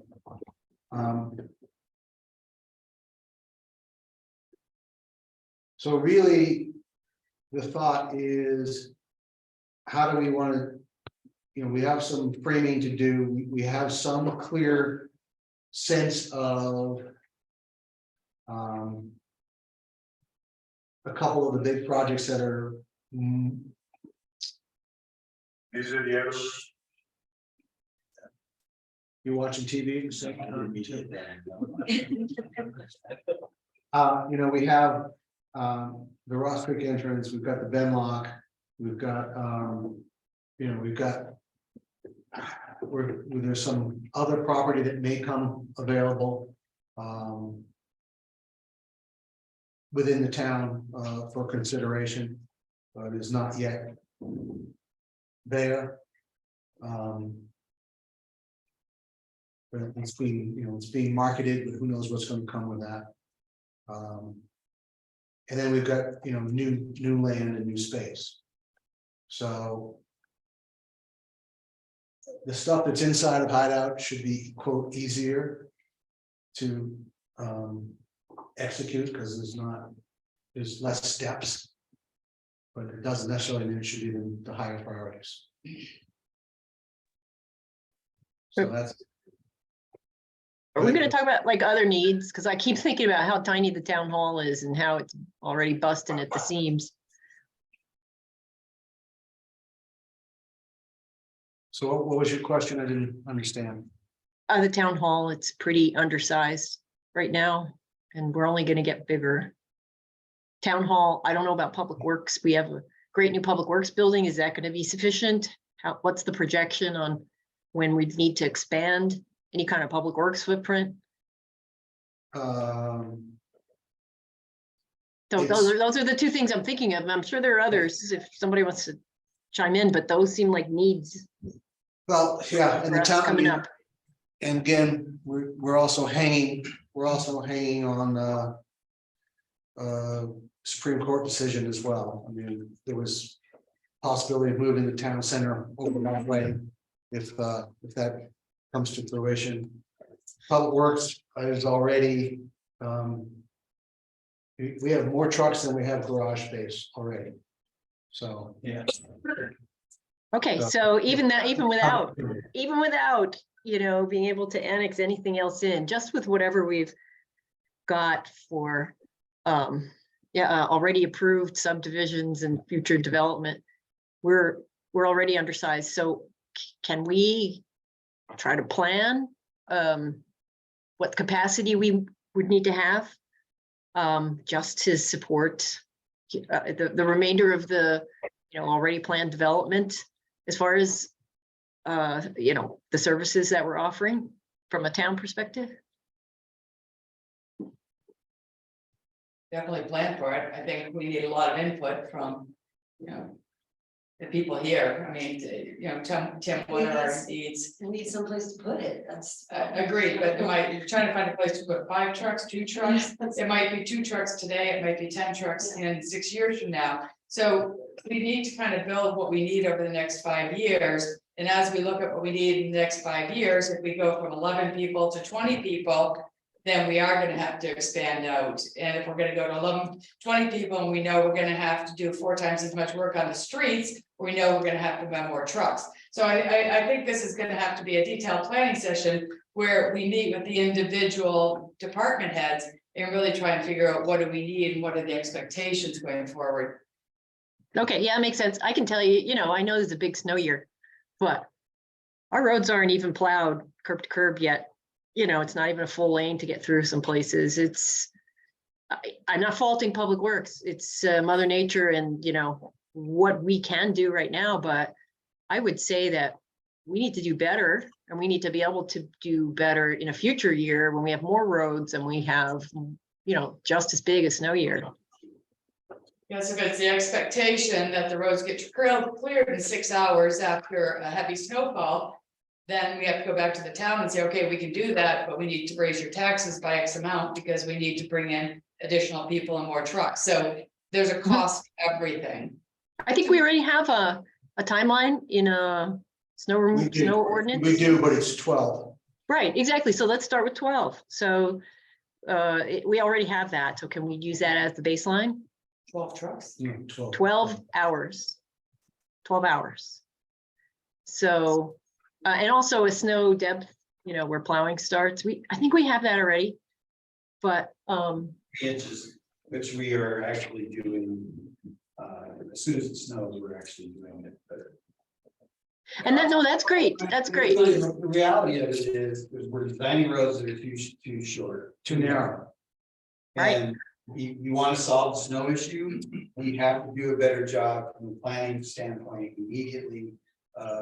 When projects first come in, they need to be X amount of feet wide, they need to be setbacks, more setback, so snow can go in certain areas, whether it's residences, properties, unfortunately, or it's a designated easement. We do not have that now, and that is part of our issue and problems. We can sit and we can say all we want about potential things that we do, and we'll do the best as we have been cleaning up and moving things around, but future developments have to have these issues addressed, especially in new annexations that we're talking about now. So Hey, yeah, Tim, we have got a lot of raw land. You can push snow onto somebody's vacant lot, but someday there'll be a house there and a driveway and you can't do that. absolutely. And again, it comes back to, like Mayor said, manpower and equipment, right? Right now we have trucks, and I was out, I sent Mayor the video yesterday where I was clearing shoreline in the mini, and we need to have more equipment to move things. So if we want to move snow to a certain area, then I hate to say it, I need a backhoe. I need $100,000 backhoe immediately. Otherwise, I can't move it. All I'm doing is pushing it with a snowplow. So that's kind of where we're at, and it's obviously for discussion in the future, and I'm grateful for everything that we do receive from council. But that's kind of where we're at with numbers and equipment and personnel. So I think it's super important to focus on costs and expenses, but I believe we can do so much more by focusing on the revenues. Because if we can increase our revenues, then some of our costs become much less of an issue. And I think we should naturally move to the economic development presentation with Ralph and maybe circle back to the engineering and then hard costs. Because yeah, focusing on revenues. I mean, if we could bring up our sales tax, then some of these issues will be less of a burden for us. Sales tax in the future, right? Because we don't have any facilities through which to generate sales tax, and that takes potentially years to create. So I would agree, though. I think you're right, Jen. We do have to focus on revenues because we need money to do things. Right. Yeah, I think, from the EDC, there's nothing here that you haven't already talked about. So, it's like the annexation is fundamental. The annexations, the three pieces of property that we have are fundamental to get going. And then, so I think it's going to come down to how we prioritize these. Who's going to bring in, so from the revenue standpoint, what positive cash flow can we bring in from what developments or annexations that we're going to do, whether it's in town that we own. Well, what can we do with MIDA? What can we do to maximize our work with MIDA? Can we create a CRA where we're a little bit more not passive? I mean, a PIT is a little bit more passive. We've done that, in conjunction with Todd and Matt at the Saltzman, but I think the CRA might give us a little bit more latitude to be a little bit more be an active participant in gaining money. Or, looking at, financial generated. money Yeah, and generators. maybe, do you wanna go into a little more detail on what a CRA is? The council wasn't privy to our session with bond council. Did we not have a session on the CRA? We did. We did So with is council. everybody up to speed on it? We had a session with council on Okay. the purpose of CRA is the flexibility it gives us. Great. And But so we can certainly refresh. I mean, it's simply a mechanism to enable us to use to a way to generate, I guess, to apply funds more expeditiously than what's the other process, I guess? the PID, you mean? Yeah. Yeah, the PID's gonna just use money for the infrastructure. This gets us a little bit more actively involved. But, outside of those are vehicles or mechanisms to get us. Or to accelerate what we want to do, but it's still, we have to get the right projects that we want to focus on. And that's where if we don't come out, I think if we don't really come out with some ideas on and move that forward quickly, we're going to be stuck in the mud for a while. So the EDC to Chris's point is only part of it, it's the whole picture. But if we don't look at the numbers really quickly and how fast they can generate, then, to your point, we're not gonna be able to pay for things over time, so do we want to? So fundamentally, as I'm looking at this, I'd say, the likelihood is we'll pass a CRA. How can we then attract investors into the town, the right investors who are going to move quickly? That's fundamentally what we need to do. And we do have, Benlock is a nice thing because we have somebody coming to us. As opposed to, we chase things, just like you do in business. You chase an opportunity. And then, to your point, Phil is like, what are those 4 opportunities that can bear the quickest fruit? And you could be spending all your time on something. So we have to almost come to some agreement that, or not agreement, but at least consensus that we're going to focus on these 3 things. And because they're going to be the least risk with the most money, most positive benefit in shortest period of time. Period. I don't know how else you do this, just like you would do a business opportunity. And then who's going to drive that, within this group? And I think we need to have better communication. Be very honest with you. I think you're doing some things super positive. We don't share enough of that information. You're communicating to folks, and we've been having. In a very positive sense, we have been communicating a lot. Certainly a lot more than we were last year or the year before. I think it's even got to get better for us to be. It's like in a business. You got to, super hyper accelerate this, be better than the next guy, in Wasatch County that's looking for the same thing. So we're fighting against, the Xtel corporations over on the other side of the reservoir, essentially. If we do a music venue, the folks at the hotel are looking to use their ice skating rink as a potential. So what do we prioritize? Who are we competing against? And really treat this like, I hate to say it, it's, not just, it's a business here for us to succeed. And, we got the brain power. I feel like we got, some terrific people in this room. We got some terrific people in town. We probably got smarter people in this town, by square inch than anybody else around us does in this whole state.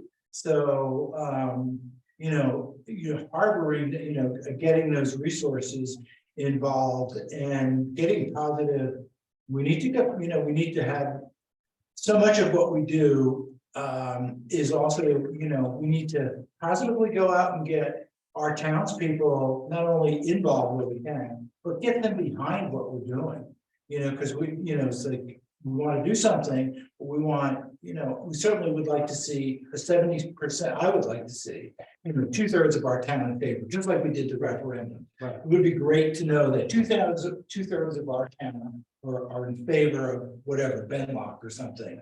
But that means better communication, better numbers. What is it gonna do to impact, you know, our way of living? You know, in our town and things we need in the town, which, you know, Chris just brought up. We're probably out of room for the town hall.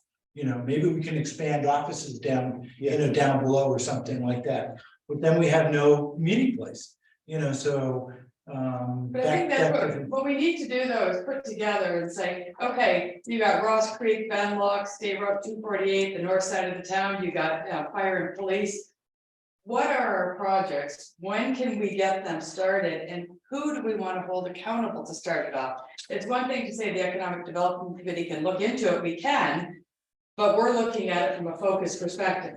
So we need then to say, okay, the Benlock, we've got the Economic Development Committee working on this, the Planning Committee working on that, and a third group working on something else. But it needs to get structured. It needs to say, what are our projects? What's the timeline? What ones do we control? We can move those forward very quickly versus what we can't control. And then we can start putting a plan together. And back to the communication to that point, if we look at financial numbers and we look at a project on the investment side. And we don't consider what the planning commission might think about it. We're not doing any, we're just wasting our time again. You know, because we're not getting that communication right up front. So like again, in any business project, you want to simultask as much as you can, get feedback from people, get feedback from the most important people, you know, on our commissions, and do that in a simultrack kind of sense, because otherwise we're going to be looking at 3 to 4 years, because governments go slow. And I understand that, but if we want to fast track this, and I'm not sure who takes control. The EDC has no technical mandate or charter. They're just, just a few of us who are looking at the charter. Yeah, I know, but how far can we go to accelerate this? And how far then can we talk to the planning commission about what's going on, so that we're not getting, we're not building something and then somebody's denying it. We need to know that those things are being factored positively. I'm with you, Ralph. So one of the things that I'm hearing is underlying is we need a master plan, right? Not just a 5-year plan on our spend, but a master plan on what opportunities do we try and attack, and where are the places they can come from, and it probably means we have to go get some more resource. I don't think Thomas like that can do all that. I don't know. You have to tell me, Thomas. But typically, it's a lot of these you hire, some third party to do a sort of a bigger study. I think, for like some envisioning, whatever, based on all of our input, to kind of pull it all together. And we're going to have a decision tree, right? Because it's going to be, there's some what ifs. If we're successful in the Supreme Court, then that means this, and this. If we're not successful, it means we're going down a different stream, right? And if we get that master plan, to Chris's point, is we'll know when we have to have a bigger town hall and a bigger public works, and we could justify it to the town because we have additional sales tax, property tax, business tax. So I don't know that because a lot of our staff is like, is voluntary. You have a job, you're part-time, you have other clients, you fly airplanes, you have a job. We may have to decide that we need to go find a dedicated firm to help us make this happen. It's a good point. And that's where, because you can vest some at least intellectual authority in that firm, so to speak. Everybody has a job. That isn't hideout, sorry. I think that there's almost a couple of jumps though. I almost think of like Tim and his needs and kind of what we were talking about with regards to the streets and fire or plows, et cetera. There's almost kind of a capital improvement plan, right? That's kind of this financial expense revenue kind of need plan, daily kind of need plan. I think with regard to kind of land use and planning, I do think that we need to make sure that EDC and Planning Commission are better connected in terms of EDC is looking at the numbers, it gets to Planning Commission, it doesn't meet planning quality of life density numbers. You know, they're thinking of kind of different things, right? That was something that you know, it didn't meet the general plan. There were just some different failures, I think, that when the boulders got to the when they got to the Planning Commission, they also ended up pulling out the sale got retracted or whatever. But I do think that from a planning perspective, looking at Benlock as an immediate priority makes sense, right? It's kind of in front of our face, that makes sense. I also think looking at the two town-owned parcels makes sense. Do we own those? We're not making any revenue on those at all right now. Do we want to land lease those? Do we want to give those away with the commitment that somebody will build and do something for us down the road? I mean, there are ways to structure that where we're not accountable for doing any of the work there, right? So we do have opportunities there. So I think annexation is a priority. I think figuring out what to do with our land from a land use planning perspective, those are probably two priorities. And I think capital improvement. And there's one more, Thomas, which we've talked about, is the piece of land on the north side of town that wants to do some commercial up there. I think it'd be very beneficial to town if we can figure out how to do that. That's right. And I think that probably internally, we can figure that out. I think we know what some of the needs are. I think we have a pretty good understanding from the community survey, where people felt we were short in terms of commercial, et cetera. I mean, I think everybody's generally speaking the same language. We want commercial from a quality of life perspective, as Chris noted, the community survey indicated it, and we want it from a financial perspective too, right? We don't make money on residential per se. Yeah, the traffic's not getting any better, you know. It will not get it. Can't even get into Park City yet. You gotta leave at 6:30 in the morning, and we're not going we're going to ski resort early enough that we can get through that, and then we're sitting there and having breakfast there. So we can actually, because, I mean, it's insane. Yeah. It's insane. There you go, drive-through coffee shop cafe at one of these parcels, grab your stuff. Yeah. Get in town and then sit there. Hey, what parcel, I actually had the Wasatch County tax map pulled up right now. Which parcel, what were you saying on the north side that they were thinking of doing commercial? I really don't want to talk about that specifically at this point, because it's too early, and the owners don't want that. Okay, that's talk not about it. town-owned land. It's not town-owned land, and it's not in hideout, so it would be an annexation, but. All right, I can figure it out. Well, part of our decision-making process here should be, how close are these potentials?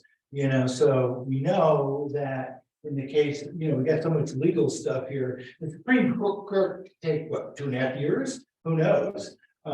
Is that correct, Polly? I mean, you know, we're talking a while. Because even if we win the Supreme Court case, They could appeal, right? no, they Okay. can't appeal anymore. Well, they could go to the US Supreme Court, but it wouldn't. But they won't get there, Yeah, that's not gonna happen, but it's not just a slam dunk because they have other counts that they retained reserved if we win.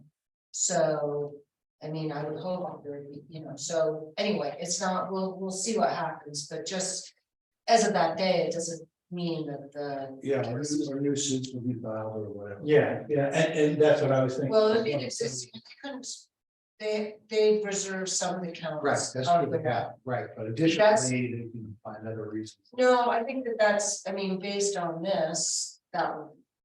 What rests is the other counts from that initial lawsuit. So the other, so perfect. I mean, so we can't count. Well, I we mean, can't. if I was to do- So we'll know, let's say it like within a year, assuming the Supreme Court actually works quickly.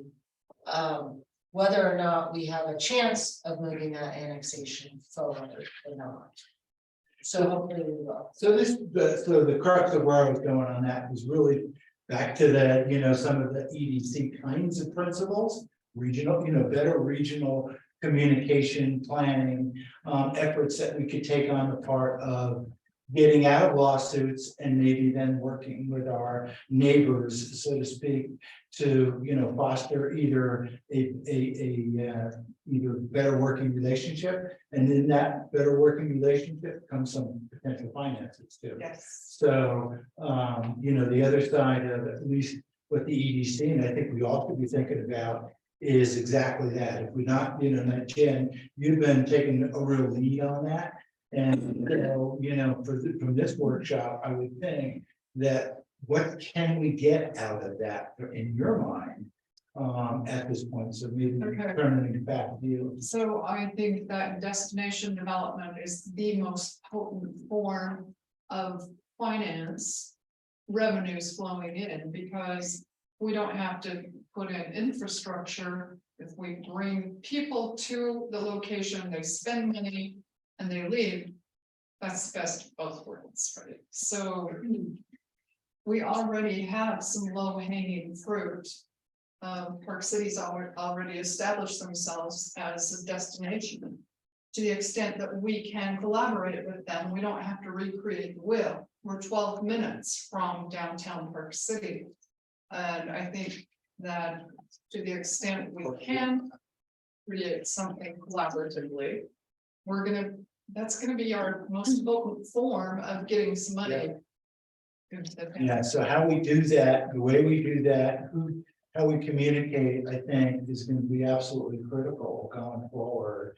And it gives us another whole avenue to work with, to start looking at ways we can annex in a positive way, so to speak, get some finance. So do we have some priorities there that would be taken on? We're beginning to work collaboratively. Carol's done some great work we've reached out to their transportation people and trying to figure out what their goals are so we can collaborate and, share with her outreach committee has, brought some people into the town. And the more efforts we do in working the relationships, I think the better. And Park City or the arts, what's the Kimball Arts Center is looking for a home. And that was a recent discovery at a Park City leadership event, and they would love for us to collaborate. We've got land and they don't. And I can imagine some kind of venue that acts as a civic center where we could host, retreats and bring people in, that also acts as an art space. I think we can get creative on that. And maybe that would reduce the likelihood of a follow-on set of suits from the post the Supreme Court ruling, if it turns in our favor. So, maybe we can turn this around in a positive sense. So when that event happens, and if it did go in our favor, then we have, we could move on something more positive. And maybe just, can they drop it at this point? Summit County?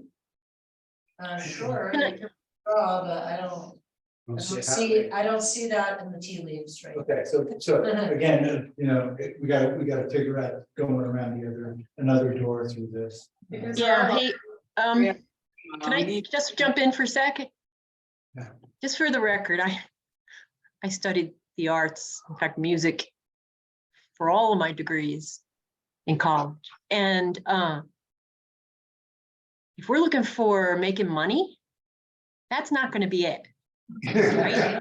Yeah, we know that. Trust me. Yeah, So, I know it's a nice thing. And yeah, we want to support the arts. We want to have venues for things, but they're not. They're all like, that's not. If you're talking about, we got to focus on revenue, what's going to get us the fastest, the most revenue, the fastest, that's not going to be it. But that's why we need to focus on what we're working on. The stuff Jan just made mention of and what Chris and Sherry and Carol are working on, they need to be added to the list that the mayor just talked about to kind of say, okay, here are 15 things, where do we want to focus? You know, maybe we need to say, Jan, you only focus on these 2 things, Carol, you focus on this. And let's somehow be able to keep us all informed, because some of this stuff, like, I'm not like what Carol's doing, but I'm not sure how that fits in and how it, you know. And then the other thing is, Thomas, what's the total acreage of the land Hideout owns? Is it like 7 acres or it's really small. It's about 17. Yeah. 17, I'm sorry. It's still small. It's small and it's scattered about, right? One of them's So, pretty nice, the Ross Creek one is pretty nice, I think, you could. sure, Yeah. it is. Yeah, it is. It's on, you know, it's a parcel. It's probably our biggest opportunity. Right. Totally agree. With everything going in there, you've got a ton of people. I mean, if you can get the liquor sales and all the people going out on their boats. Boy. Now you're talking liquor sales. Yeah. No, but no, I mean, but then again, who wants a liquor store in their town? I don't, but, you know, but my point is, I think we need to like focus on what we have now, not what we dream of having in the future and hope. We have a lot of hope that, you know, Supreme Court finds in our favor and someday we might be able to, you know, build a new town center. But in the meantime, I think we should focus on what we currently have, what we think we could possibly attain in the next 5 years, and then just focus on what can we do to generate revenue using that. I agree with Chris on that, that's a good point, because even if it does happen that we win the suit, it's gonna be years before anything's built there. We can't wait that long. Yeah. So we have to work on what, I think, I agree with Chris. But you also have to be thinking complementary. So the stuff we talked about as one way of using the state park entrance land is complementary. It's not going to take away from, if the case goes our way, it's still complementary. Right. If, you know, I don't want to build 3 different versions of that. I mean, you know, we have commitments from 2 different development teams that are working in our town, both to build amphitheaters. How many do we need? Right, and where? So We need got- one amphitheater, no more than one, right? And it won't even get used very often. So that one might be too many. Right. Maybe so- we need a so flex those are the space. things that we also have to adjust. I mean, they don't care they don't care. I mean, the developers don't care. We say, like, don't build that, build this, as long as it's the same price point, they don't care. You know, if you want to say, don't build anything, leave it green and give us the cash, they don't care. It's just, we gotta figure out, we gotta put all those little pieces together too, because, you know, each project got approved with certain gives for the community. And so, you know, if the piece of property up near the town hall sells, it comes with some commitment to do something commercially. There's, you know, I say, the other 2 projects have recreational spaces, et cetera, et cetera. So we gotta put all that in our picture too, just so we don't end up with 3 unused spaces. So in my head, we have this flex space, right? Because, you know, the bait shops, sup rental bike shop idea that goes, you know, at Ross Creek, again, it's seasonal. How much is that really going to generate? What if it doesn't work? What if we want to have a concert down there? And, you know, we actually want to clear it out. We don't want the bait shop, bike shop, sup rental to be there. We want to put an amphitheater in and have a big party. But then we want to clear that out because, you know, that's only good for like 3 times a summer, right, Sherry? That's probably the max. More this year. Yeah. Or, so, you know, what is there any possible way to do something where there's not necessarily a building, but it's some kind of a space that can be reconfigured. And again, I don't really know what I'm talking about. It's more of a dream, but you know, because we don't have a lot of land, it's very beautiful right there. It is next to a highway. but it is, Reconfigured to what, though? When you say make it reconfigured, well, I don't know, maybe we build a pad there and we do some cool landscaping around it, and then it becomes flexible. It has food trucks one weekend, and next weekend it has a concert. Next weekend, you know, we can't do a liquor store, right? I know I joked about that, but we are in Utah and there are some pretty strict rules and regulations. But, you know, flex space, where we don't have to invest a ton of money in infrastructure, and then, at least not initially, and just kind of see what happens around it. You know, it just an idea, but it's beautiful. You could build a restaurant there and to have a big restaurant chain, put it in there and give them the land for $1 a year. So there are some things that we can throw out some opportunities. just, you know, because not knowing, because I don't think we can, nobody has a crystal ball. We don't really know. Since we don't know what's happening with the Supreme Court, and we don't know what's happening with any future undeveloped land that's currently within our annexation boundaries. We just don't know. So it's almost like we can't commit. It feels like we can't commit to that space until we really know how it fits into the larger puzzle. But in the meantime, how are we going to generate some revenue? Well, try to figure out a way to use it, much like you did, Sherry, like, used a parking lot for a concert. And yeah, it wasn't perfect and the weather was even bad once. But you pulled it off. How nice would it be if you actually had a space that, wasn't dirt broken up, but, was this kind of flex space?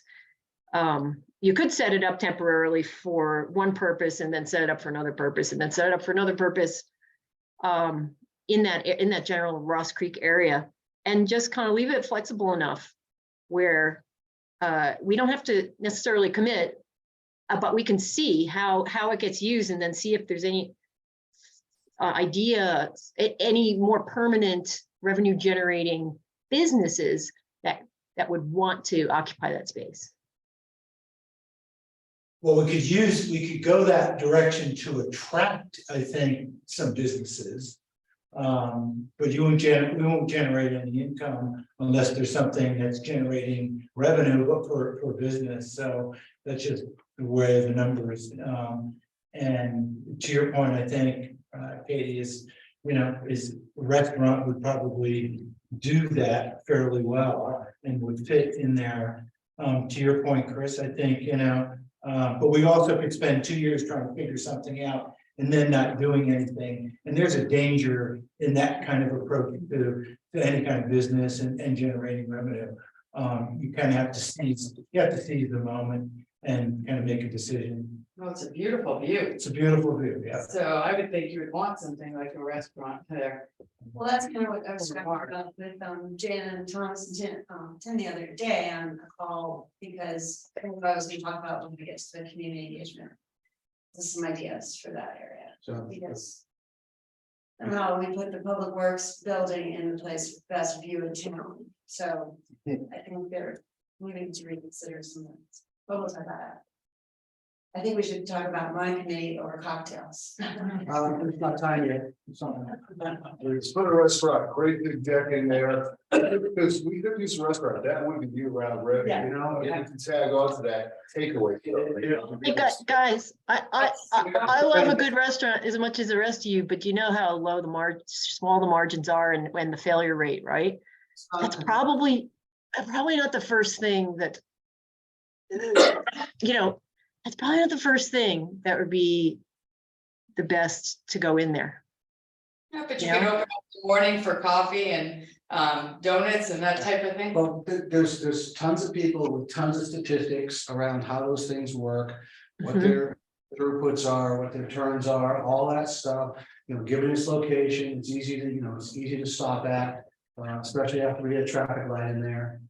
All that kind of stuff. So we can certainly get a sense of all those kinds of businesses. There's a whole giant list of data we can look at and say a coffee shop does X, a bike shop does Y. I mean, it's all there. We just got to get the right people to help us.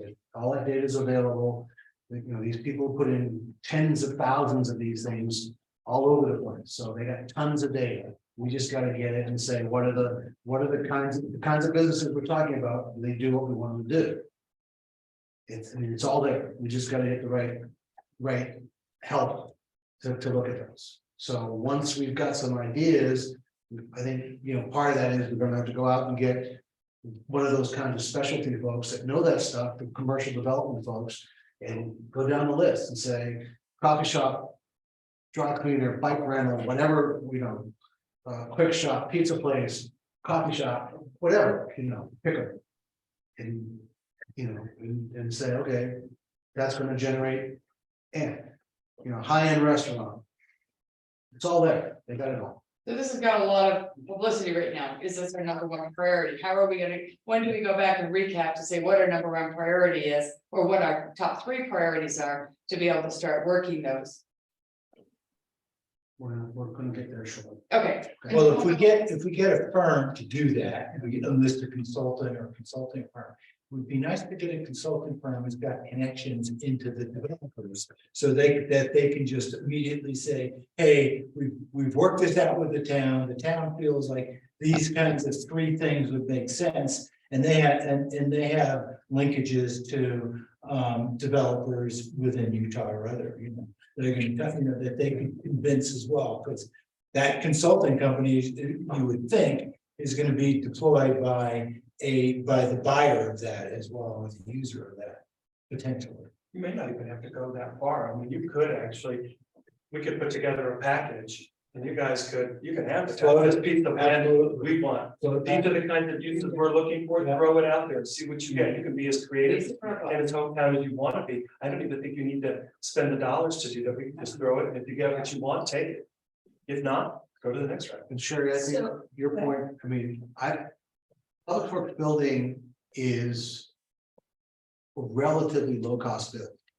So, I mean, if we've got a better use, is incorporating that space into all of our space, Well, my thought, this was Then- my crazy idea when I was talking to Janet Thomas. then, you is, know, we can look at the. why can't we move the public works to the little pieces of land that we own that are off the highway there, which might give them better access, I don't know.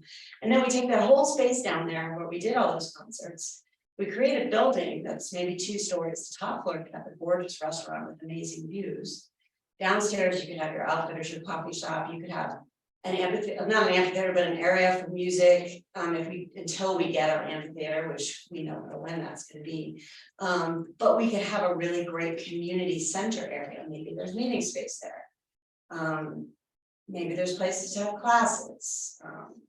There could be a great, it just seems like a better spot for a community center / I love the restaurant idea. Because it has some of the most amazing views in town that seem to be wasted on a public works building. I agree with you on one thing, and that is, I just can't understand when towns put their best property to use for, you know, a. Well, I know the land was given to the town for public works, so it's sort of. No, I get it, but. And the difference. It's $1 million, it's $1 million throwaway. Yes, it is. So if we can get a developer to come in there and do something with that property, I think it could be a revenue generator and a great gathering spot. Because we have to move it and create a new space for the guys to work on. Speaking of. What about, could they use the land along the, I think you're better off looking at the land across the highway. okay, And you know, the other thing too is if you're doing it right as you enter it, the state park area from 248, that's gonna have visibility, it's gonna have traffic. Right. People who aren't from the town are gonna drive by and go, oh, cool, a restaurant or a coffee shop or a place I can rent stuff or get stuff for a day at the beach down there. And then that is bringing business and has revenue into the town. If people can't see it, nobody's gonna come, so. Yeah. And by the way, what can we do could we do anything with town hall? I know we've talked about this, that piece of property. And because it's a beautiful spot, entrance to the town. So we can, but we also. We have to decide, do we want to put it into play with the sale of the property up there. Or whatever that, what's that thing called now, settlement type development. We could put that in, we could say to the buyer, you know, you can buy us out and then move us and create a better space for what you're trying to do. And, you know, so whereas if we invest and build something that we don't want to give up, you know, may lose that leverage in that discussion, so. Yeah, I think it both ways, because it's a pretty small piece of, I know, you know, and it's right in the way of everything else, so if somebody comes in there and wants to do something. that's the issue. And we're excited about it, I'm more than willing to put on the table, okay, you know, you help us move.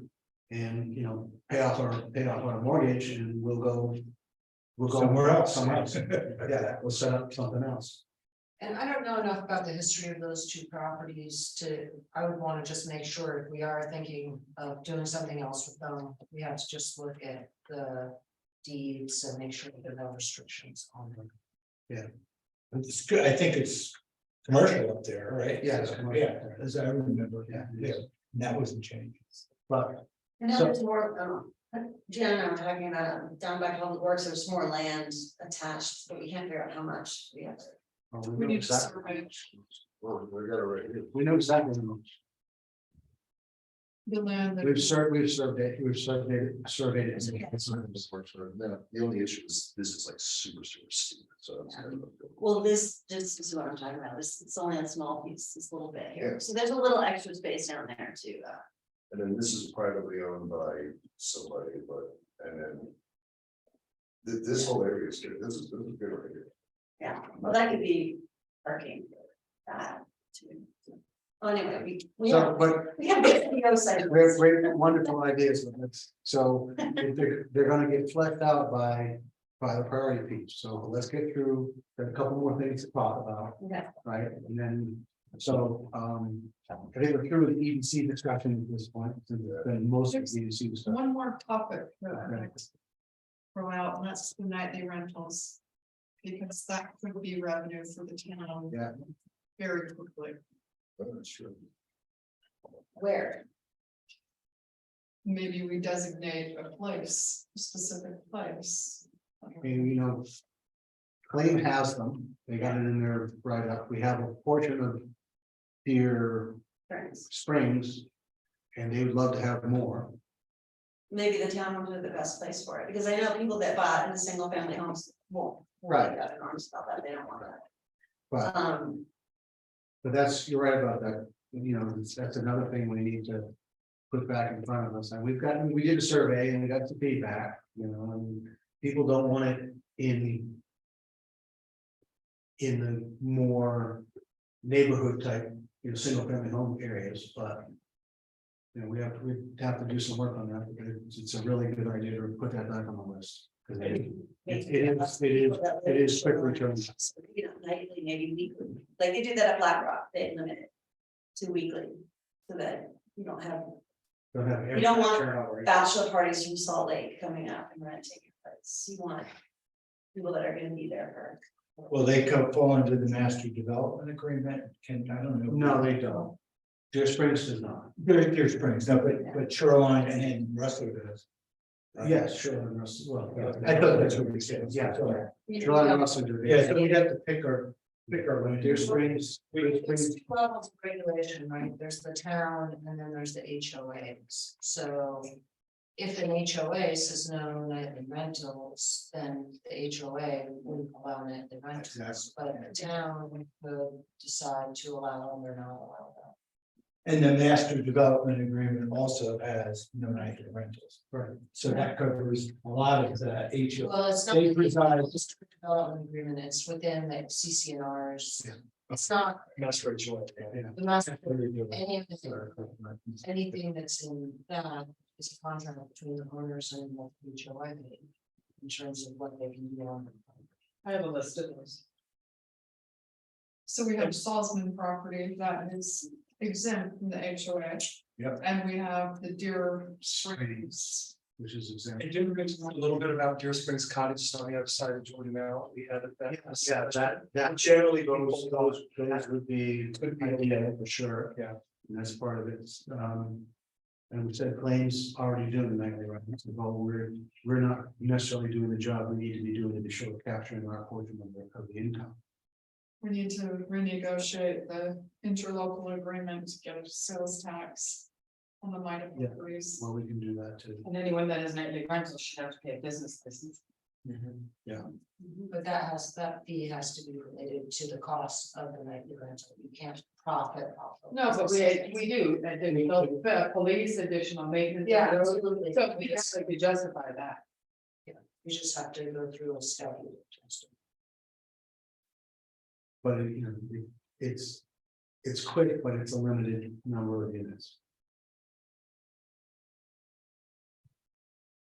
So for those, you know, the places that we can do, you know, Lakeview single family homes, so I'm not sure we want to do that one.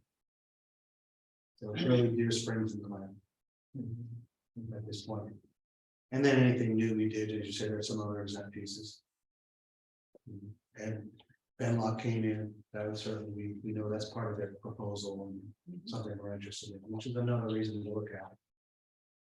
All right, let's, thanks for bringing it up, Jan. So it's a pretty quick nod to turn. And from a development standpoint, they see it as an opportunity to spur sales. So it could help it build out more quickly. Community engagement. I can be brief because I know we are running long. Last year we had 3 successful events. People seem to really enjoy them. They had a good time. Even when I was in town at the hair salon and this lady overheard me saying I lived in Hideout, she said, a woman goes, "You live in Hideout, they have some fun events there." You know, so that was kind of nice to hear. We invited people from the greater community, so there weren't just Hideout people there. So I do think we need to continue doing those smaller events, and having an amphitheater obviously will be great. I talked to Thomas and Tim about Shoreline, which is promised as an amphitheater, but it's probably not going to happen this year. We have about a little under $4,000 left in our budget, and to do something in June. Obviously, we can not use all that money, and the town would have some of it. But the problem is we don't have a venue because they're doing a sewer project that's going to go through Public Works. We don't have the Public Works this summer. So we need ideas for like a venue. We talked about maybe talking to the state park about letting us rent maybe the parking lot there, because there are already bathrooms there, bring in a generator and things like that. So we're working on that, but if anyone has any other ideas. Deer Springs is putting in the, it's in the, commitment in the next phase is putting in the ball field and all that kind of stuff. Oh, okay. So yeah, Deer Springs would be the, that's what we were saying. Shoreline probably is gonna be behind Deer Springs phase 3. So Okay. Shoreline's amphitheater would likely go in first. Their subdivision will probably go through over the course of the next couple of months. Does that mean they can get their horizontal infrastructure? But they've certainly put in the soccer field and all that stuff. That goes pretty quick. So that could, well, that We could can be use it as a level space. Yeah, that'd be great. Is there parking? There's gonna be parking for of some sort, not, not infinite, but there's gonna be parking. No, I'd love to check it out because that would be great. Yeah, we just need someplace to be able to continue. We have a lot of ideas for different types of events too, not just concerts. So we'll have a neighborhood chili cook-off between all the different neighborhoods, you know. That free barbecue we did last year was really successful, bringing people together to socialize, using some of the community talent we have. Bob promised to play the guitar, right? Beautiful. The other thing, just to make sure we've done is, for example, we have used the cul-de-sac, Yes. you know. But if we have 300 people at almost 300 people at one of the concerts. That won't work in there, because I think the people that live in those houses. No, when I was talking about you saying look for smaller community. Oh, to do smaller events, yeah, we could use the cul-de-sacs, definitely. But for the big concerts, we really need a space, so if that field will be in, that'd be great. Until our amphitheaters and restaurants and places are in, you know, we have to work with what we have, so definitely want something like that. We got a grant from Rocky Mountain Power last year of $2,500. And we're trying to see if we get that again this year.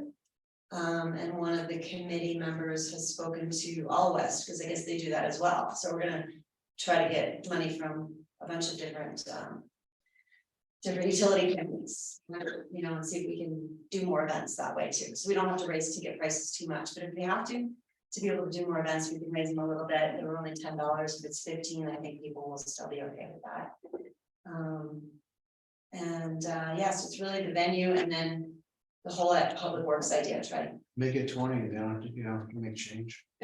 That's true. And selling more products, because the t-shirts and hats were successful. Want to try to maybe put them on the app and the website, and so people can buy them. And maybe also do coffee mugs and water bottles. Whereas, I mean, we're not gonna make a fortune doing that, but Yeah, look, You you know. can help self-fund, that helps. so. Could that's we, one. would it be useful to look to attract some outsiders? I'm almost thinking as we're talking through this. I don't know if this is even legal.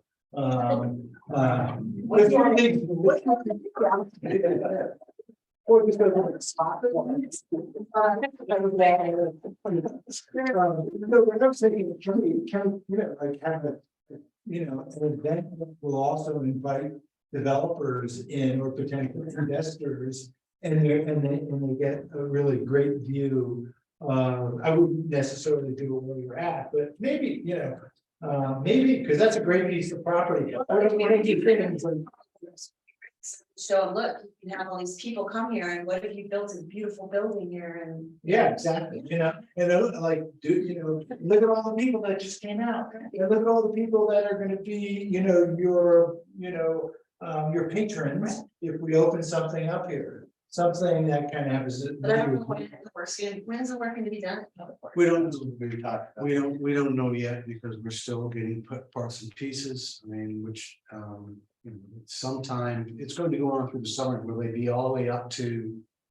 You know, to public works by then, I don't know. Okay. We got, that's all, we got But a again, mile and a half of We pipe don't to put need in. to know. We don't have to but do it. again, if we're looking for temporary, we have a developer who said that he'll grade it, and it's just, we gotta figure out a way to get power to it. Yeah. We can get power to it because we have power at the lift station, literally 100 yards. You're talking about the ball fields? No, so. Talking about down by the lift station. Then that's lift station. Yeah, the potential place for Where the the- shoreline one. But is there a route to get like? Yeah, there is, yeah, because we drive down. It's not paper, it's a road. We keep glossing over there, but. No, I didn't realize. You need to throw it out. Yeah, I mean, I that, didn't realize they were actually willing to do that. yeah, I mean, great, just don't have a building structure for it, but it's a place to sit. All these- No, you can put it, set up a temporary It stage. rains, everybody came and it was muddy and they had fun. Well, so. temporary stage and. Yeah. and That's Shoreline lift station The current station, down by Shoreline. yeah, there's only. Sit on your deck. Well, she's thinking. I would. I mean, the funny one is not really a lift station. Now we're thinking the road to the lift station. Well, that there's more than one road to the lift station. Okay. We won't drive through your house. And we can, I don't mind cars, I don't we like can cars. start planning our events and then not have an actual venue yet until we can go visit those places in the spring when the snow melts. If the snow melts. We want it to melt into the Jordanelle. Yes, that's what we do. Thinking, you know, not before May, that's when you don't. Oh, no, that's fine. That's fine. Because we can at least have plans and then tell the people where the event's gonna be once we know it's gonna be one of 3 places. That's really all I had was Christmas. So that's, I mean, from a community engagement standpoint, my view is that's the fun stuff. How do we do a better job of the stuff we're all talking about, is engaging the community and in issues and idea generation and committees and teams and Yeah, how do we, you know, we've got a lot of people on our committee, probably too many, but people have been very engaged with it and they volunteered and worked really hard, so. I think, the app, if we can, are a lot of people using the app? I'm not sure. we need to be pushing it. We're not pushing it enough. Yeah, because that's a great way to just let people know about things that we can do. Well, if we And it's if we like- had an event like that, could we have a table to help people down there? Yeah, sure. This is sign up over here, you know.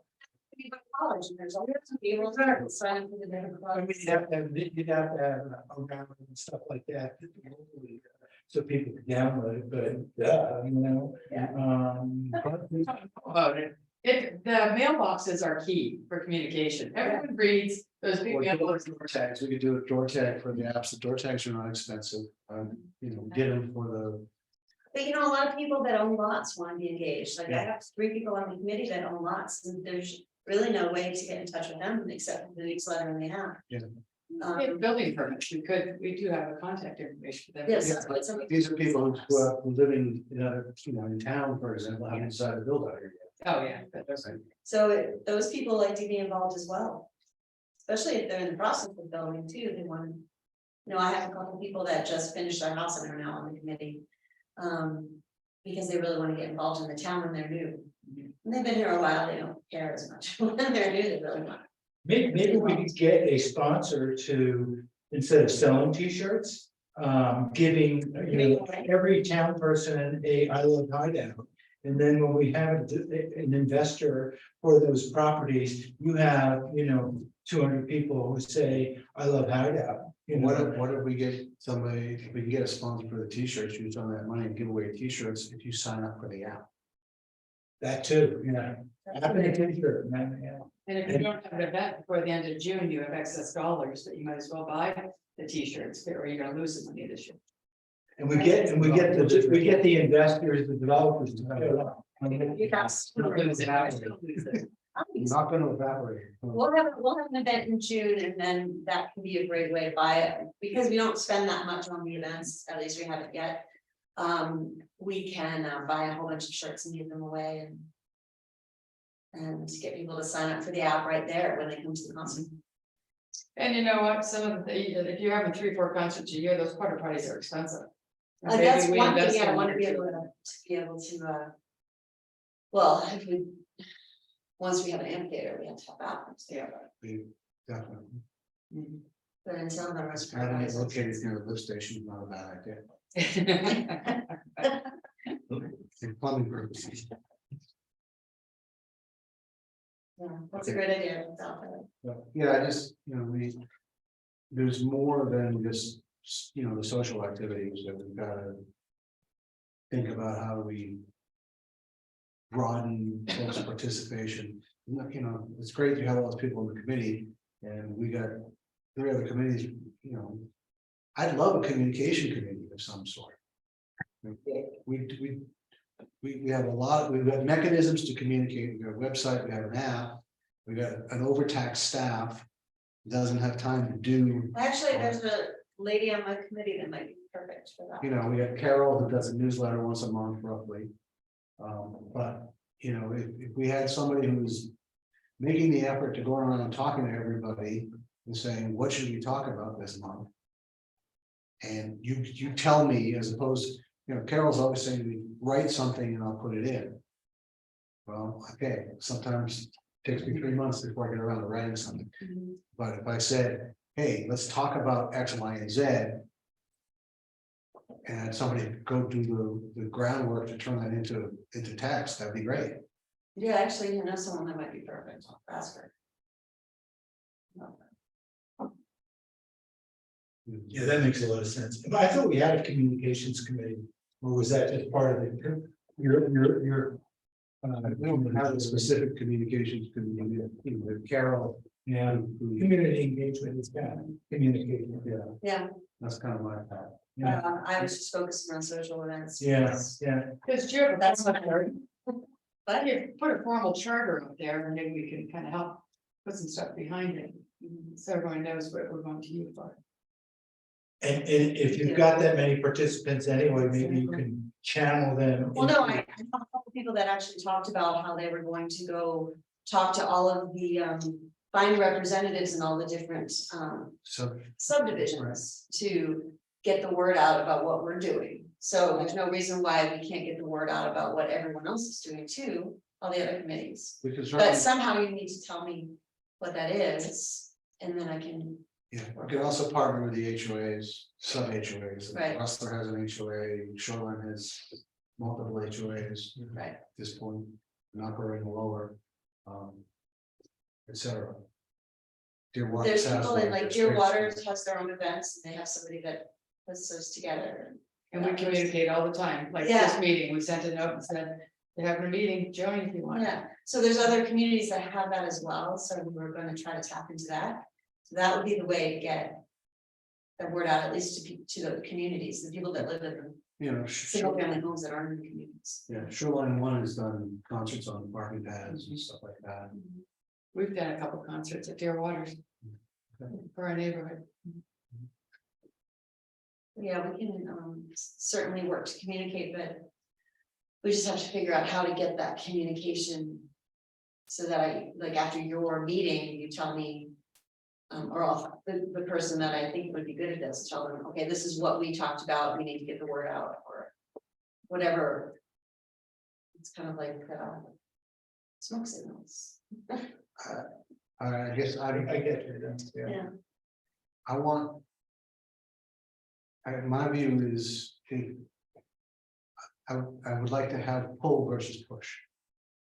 I'd rather have somebody knocking on, calling me, calling Jan, calling whatever, saying, what's going on, what do I need to know about? So maybe like once a month. Yeah, you know, because, you know, Carol does it.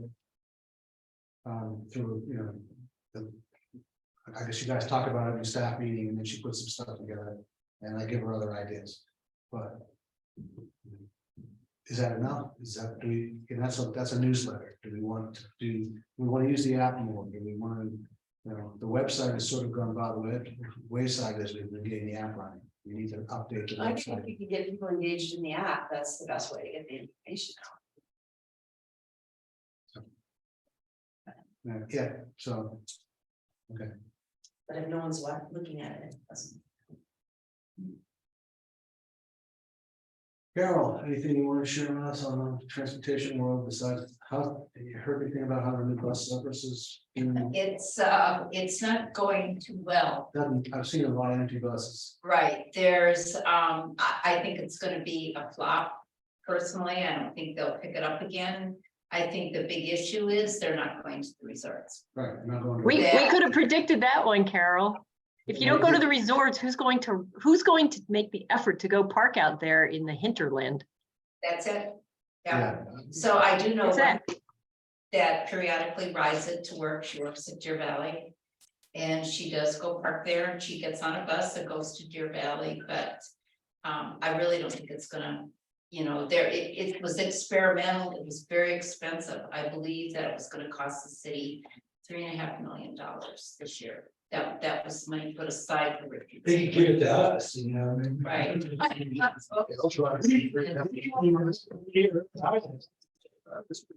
might have been up for 3.5. Right, so it, you know, that's very unfortunate for us, It was a great idea, the thought process to have that available, right? but I agree with you, not having direct to Deer Valley and Park City. In Park City, yeah, it killed it. And I mean, I don't know if they decided that they were gonna do it just to kill it. And there shouldn't be any stops either, I mean, you're there and then you go to Mountain, you're not stopping in Prospect, you're not stopping at the high school, you're not stopping Right. at 3 other places, you just. At Park City Heights, you know, so, it's unfortunate. And as far as getting them to come into Hideout, again, we did talk to Carolyn Rodriguez about it. She's totally against it. Yeah. They do stop now at Black Rock Ridge. There is a stop there, but where do people park? And that's always the issue that, you know, we talk to her about it, we have to come up with parking. And so if they ever did come into Hideout, where would people park to get on the bus? You know, and that is High Valley, we're talking about 2 entities. Sure, So, yeah. you know, again, so the one that stops at Black Rock Bridge, that is that is High Valley Transit. Even though it's Washington County, they still stop. Yeah. So it can be done. Or let me, yeah, I'm pretty sure, yeah. That's right. Could we coordinate a stop near, you know, at the entrance of the Jordan, and put the light there and have the commercial there? That would boost commercial as well. Right, Yeah. but I mean, we're looking way down the road. And my question was, when are they gonna stop like there? Well, Tim and I have been working on trying to get these guys to at least give us a drawing. So that when we develop down there, we don't develop something that we have to dig up and move because we Right. decided to put the road there. So they had promised us the drawing before the end of last year. And now it's turned over and I don't know when, you know, we chase them every 60 days and give them a call and say what's up, but. So I guess all I can do is figure out if we have, I don't know, Paul, do we have any mechanism from a legal perspective to say, look, we're trying to do development here and we need to know your plan for that so that we, you know, we're not wasting funds. Is there something we can do to send them a letter and let it fire? I mean, I think we just use community relations, right, like use Jan, use contacts to talk to them, I mean, we can look. I don't know how far on their transportation. Park City has a transportation. No, I'm just looking for the entrance to the Ross Creek. It's the only thing I'm looking for. And that's UDOT, has nothing to do with Park City. Oh, We're trying to get UDOT to tell us how they want to design that intersection that they committed to on the corridor plan, so that we don't put a building in the middle of the road, future proof. Right. And they keep saying they're working on it, they'll get back to us. well, Any- I mean, we could send them a formal letter, sure. If we have any contacts at UDOT, Well, we have lots of them, but they just, they don't answer. they don't answer. I mean, I think, I don't know, you know, in general, they try not to interfere, you know. If you have a building there and then all of a sudden they've gotta do eminent domain to remove it. Has got, you know, so they would, Right, but they also have an They- agreement in the corridor plan with the town Hideout that they can put an intersection in. right, So we're trying to get them to tell us what that intersection looks like, so we can not not make that. interfere with it. Yeah. Catch 22. I mean, I don't know, when are they planning on putting it in? It doesn't matter to me, it's more of, Well, but if they're planning on, you know, if they're if not. it's 10 years out, okay, yeah. 50 years out, Yeah. then we're just not gonna know. I mean, they have plans to put an underpass in I-80, kind of by where the Ecker Hill Park and Ride is, right? Like that's in the plans. They're not gonna do it for a long Right. time, but it's in their plans, so maybe we're just not able to be as specific. They should be able to pin down where they're gonna do it, though. Yeah. That's what we're really trying to do Yeah. there. And I Not think, when, but where. I think they've gone back to the first, and we kind of talked about that.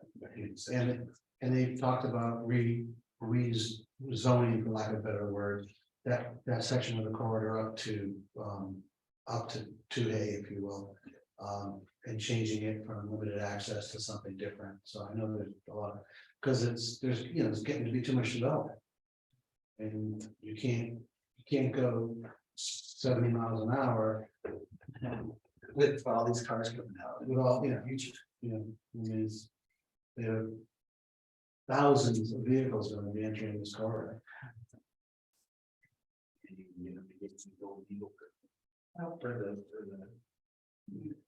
That they changed that Ross Creek intersection. Yes, they're supposed to change it. I know it was potentially going to change. You think that'll be the direction, huh? So, yeah, and they said they want to do a lighted intersection because of what, you know, we already got a lot of people coming out of Hideout through that entrance now.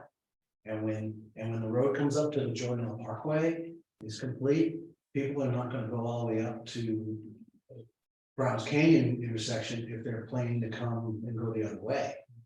Right, they're gonna come right through you're gonna come right through Deer Springs and come out there and hang right towards Camas. If that's the way they want to go. So.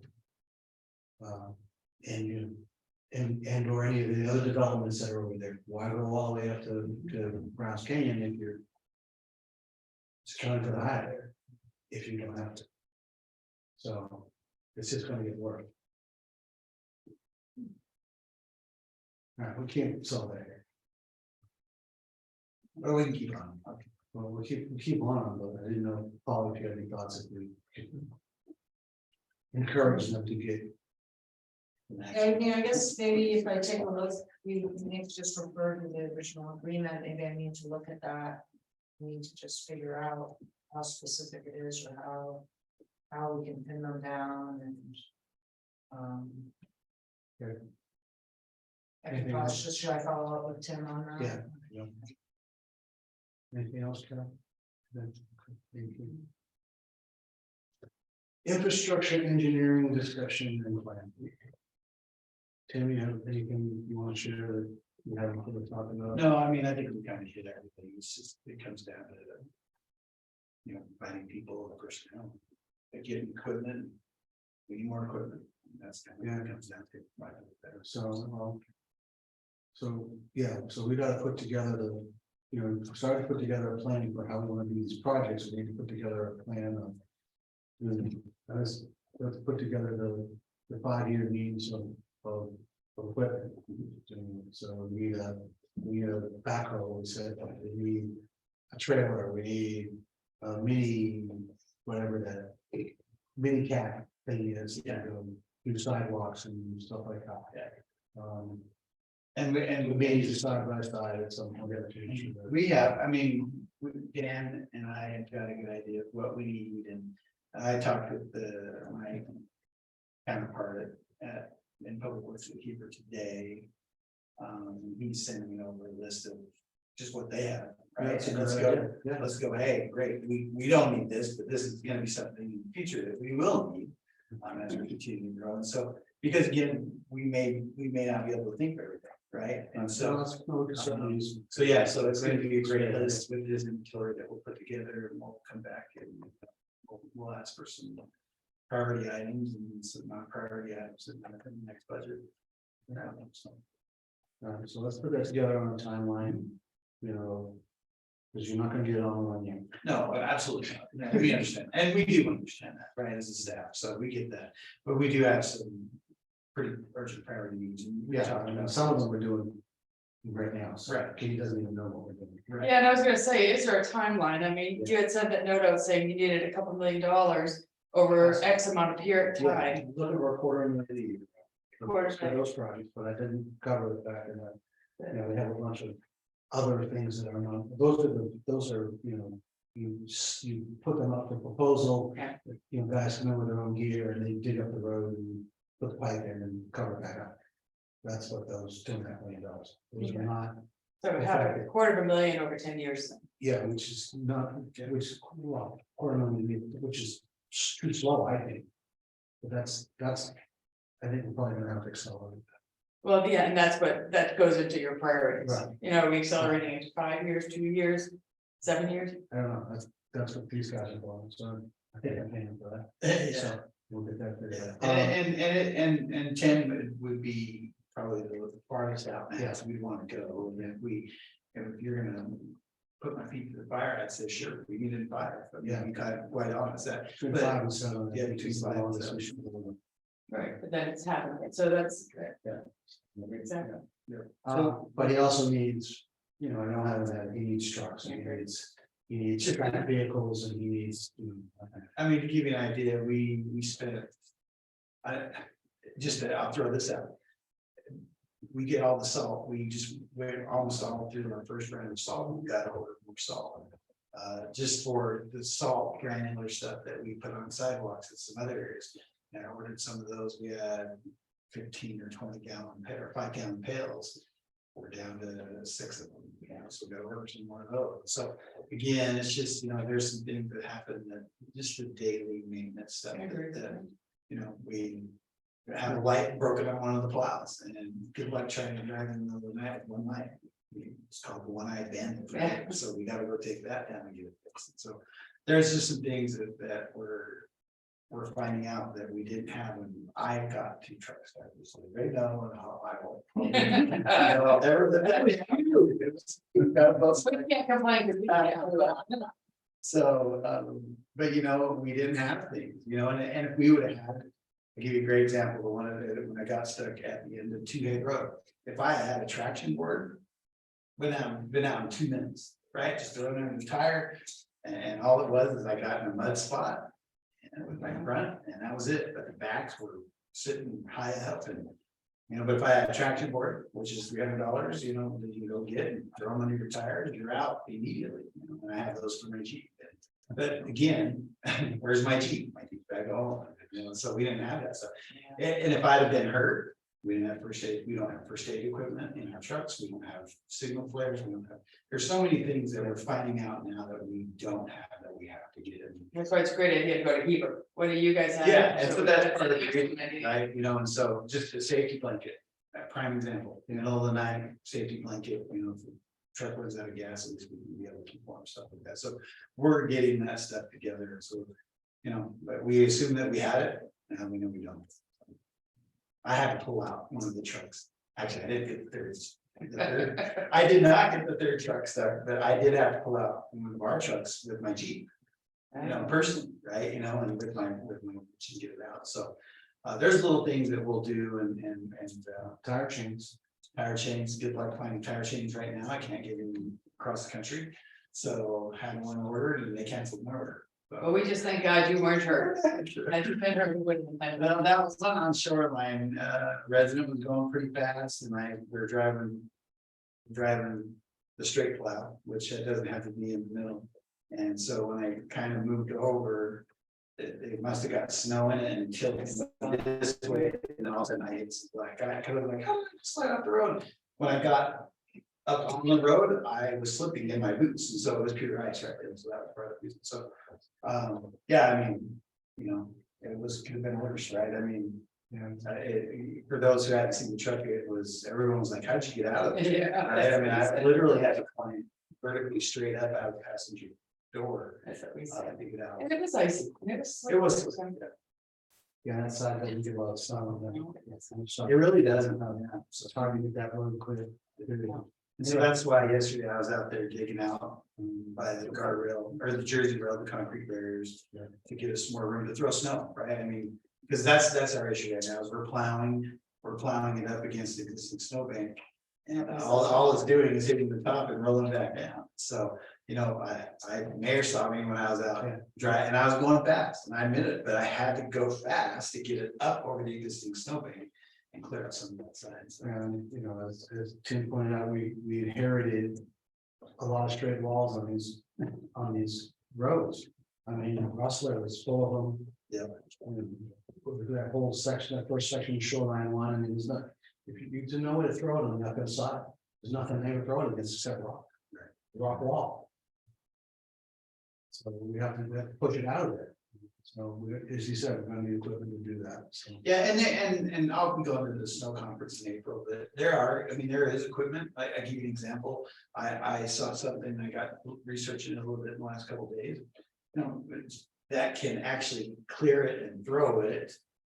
But it's $8,000, right? I mean, so you're looking at costs just keep increasing for stuff that we don't have. So if we want to make that effort, and make it kind of like Park City and all these other places that have been established a little longer, it's going to cost, upwards and, double-digit figures in regards to tens of thousands of dollars just to get the equipment we need to get it installed in here. Is there any reciprocity we could have with Heber or? I don't know when he said it's Good luck, right? I mean, No. when I called those, I was like, hey, by the way, We can set up an interlocal agreement. The end of the issue is either you have to commit to to their staffing, Yep. to at least a 0.5 person, if you will, and certain equipment, or, because they have the same snow emergencies as we have, right? So it's not like they've got stuff sitting around. I mean, sometimes it doesn't snow in Hebrew and it snows up here. Yeah, but I saw him with the snowcat yesterday and I was like, wow, Yeah. I wouldn't want that, yeah.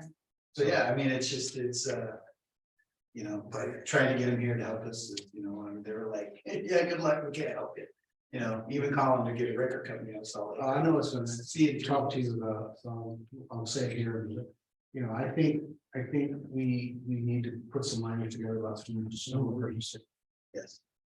because we don't have them. You know, there should be no construction worker showing up in The work in the in the middle middle of of the the good snow. We should make a note, if you would, let's put some language together to take to council for review on that. But as far as I'm concerned, having cars parked on both sides of the road on the day we're trying to clear 3 feet of snow is not very good.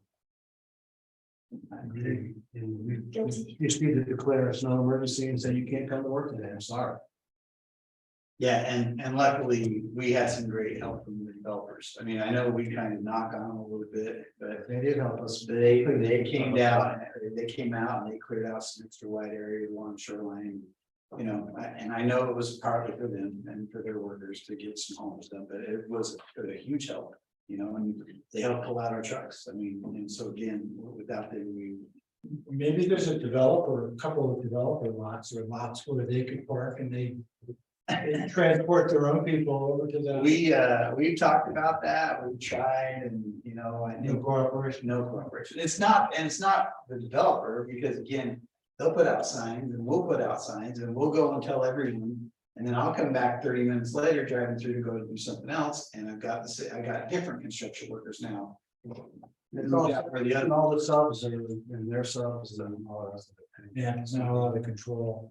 Essentially, It's not just a police station there or something like that. It stinks. Yeah, all right. Thomas, anything you think you feel we need to know about beyond what you're working on? No, I think you guys hit upon a lot today. I think that pay attention, because Benlock is coming up to the planning commission later this month, or actually the ADA expansion is coming up, but it's regarding Benlock, so you guys will start to see more of that. And I think one of the things we'll do is kind of continue the work that we're doing for the town on land. Based on the discussion today, let's start getting some ideas in front of you all so that we can start moving on it. So we'll do it. All right, let's briefly chat, because of these, you know. Either Jen and I need to get together with you and just make sure you have all the properties that are. That people have talked to us about, so that we can put them in the ADA. We're gonna draw That's some straws. Okay. As Chris suggested, as opposed to 3 weeks later saying, oops. Let's add this, right? Yeah. Okay. Yeah, we'll do that. All right, so.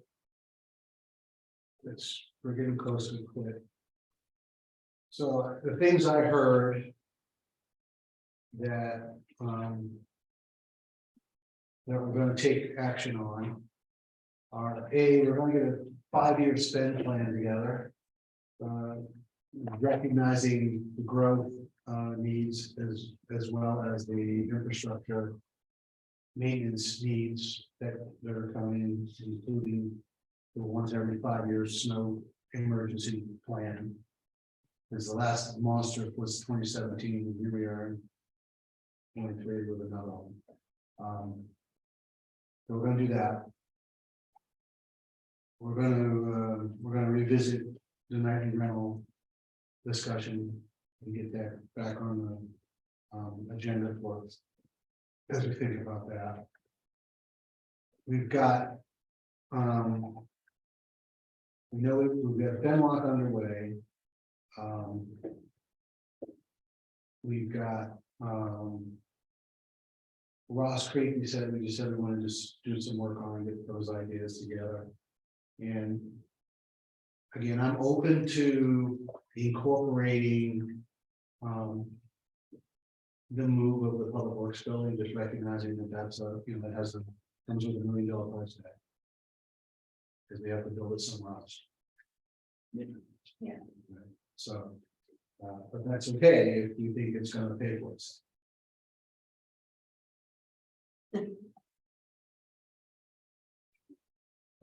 With an art. And then there's one more, that I'll need to sit down, with the EDC on this. These properties on the north side of town, have expressed some interest. And figure out how do we put some economics together in those, because there's a lot of research required.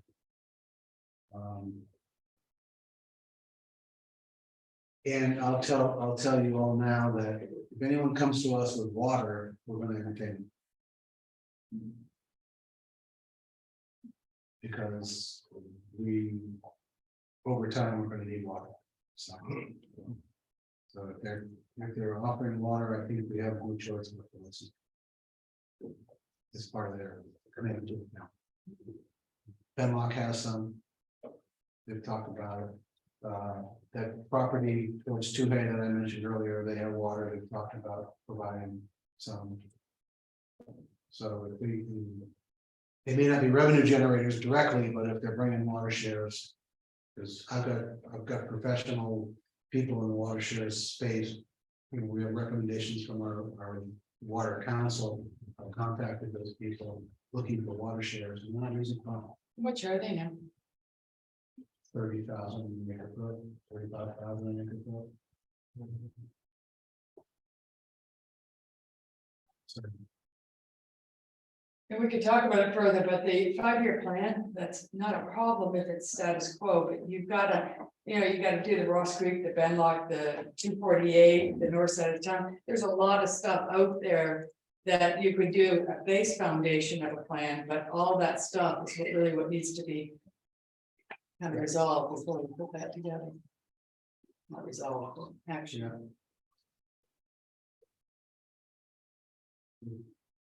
There's some smaller ones.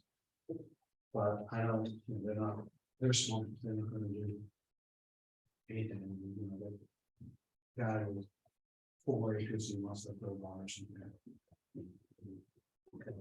Because we'd also have to incorporate, the MIDA funds, the Class C road funds, the GSSD, utility rate increases that. Yeah, well, one of the things we need to help on financially is. Is there any obligation from the state? Accounting. To deal, how do you deal with the MIDA funds? Because we don't necessarily want to spend it, we want to accrue it. Right, and to build up for something. Right, so. Well, you have municipal funds and you have development funds, Right. and you've got rules associated with both. But I don't know about the tax rules or the state accounting rules, whether or not we have to spend those funds within a certain period of time. I know from my standpoint, I can't just use them for anything, I got that, but it's more of, the state requires us to spend our money or put it into a capital fund, right? Do they require that of MIDA? If so, we need to think So about that. when we look into this, under the interlocal agreement, we need to notify MIDA annually what we intend to do with the funds. And our answer has always been, we intend to bond on the funds and put it into a capital project. Right. And that has sufficed for meeting their requirements. But it is a segregated fund, so it's separate and we don't have to spend it, Okay, it can accrue. it can occur, that's Yeah. all I want to make sure we're doing. Until we have plans for it. Other thoughts?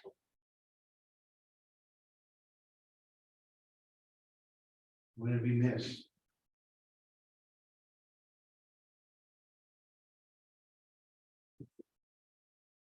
Do you know, Janet, we can use Class C road funds for things that Tim was talking about? It has to be specific to roads. Right, Yeah. so specific to things to maintain the roads. Yeah. So if we needed trucks and plows and things like that, we could use I don't think we can use it for equipment. we can use it specific, You can use paving, Yeah, you can read projects. stuff like So that. guardrails, paving, seal coating, correct? Yeah. Okay, so Yeah, that's what we've been spending it on anyway. But no, I don't think we can just, like mine, I don't think we can use it for labor, No. right? We can build a park, but we can't use it for the resources to maintain the park. I don't see Chrissy. She's okay. Just not showing us her pretty face. Okay. There she is. Anything, I- Chris? I had just had a dog issue, that's all. I was trying not to share it with everyone. I have that same problem every time I'm on the phone. Exactly. My dog believes that anybody calling is calling for her. Okay, so, I don't have anything else. You guys summarized it pretty well. so we got 4 revenue oriented things to look through. We've got 5 with Night Reynolds. And then we've got a whole review of the spend, the future outlook for the spend side. We'll do a better job on it. So we can start to project the demand to do from a tax standpoint for et cetera. Okay. Sounds like we've got some things to work on in 2023.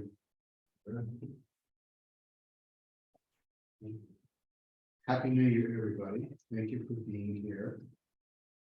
Thanks for all your input today.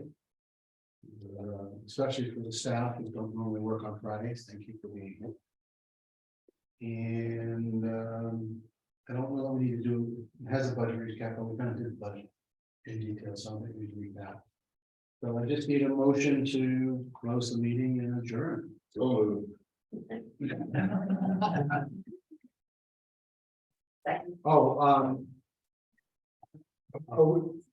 So once we close, we're not doing business. Right? Just for the record, once we close, we close. And we're no longer discussing decision making with any kind. That sounds good. No, they own business. So it's, it's social and whatever, but, Bob was the motion in your second, then close. No second. Thank you, Shirley. Harold, Yes. thank you. Ralph? Yes. Bob, yes.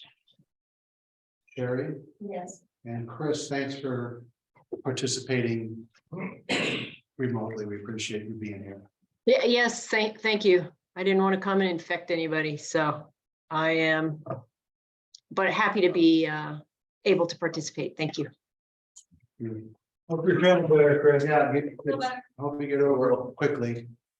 I'm doing great. I feel great. So, but I did manage to, spread it around my family. So you're welcome. Right? Anyway, thank you, everyone. Thanks. Thanks for all of listening and goodbye. Good night. Good night. Good night.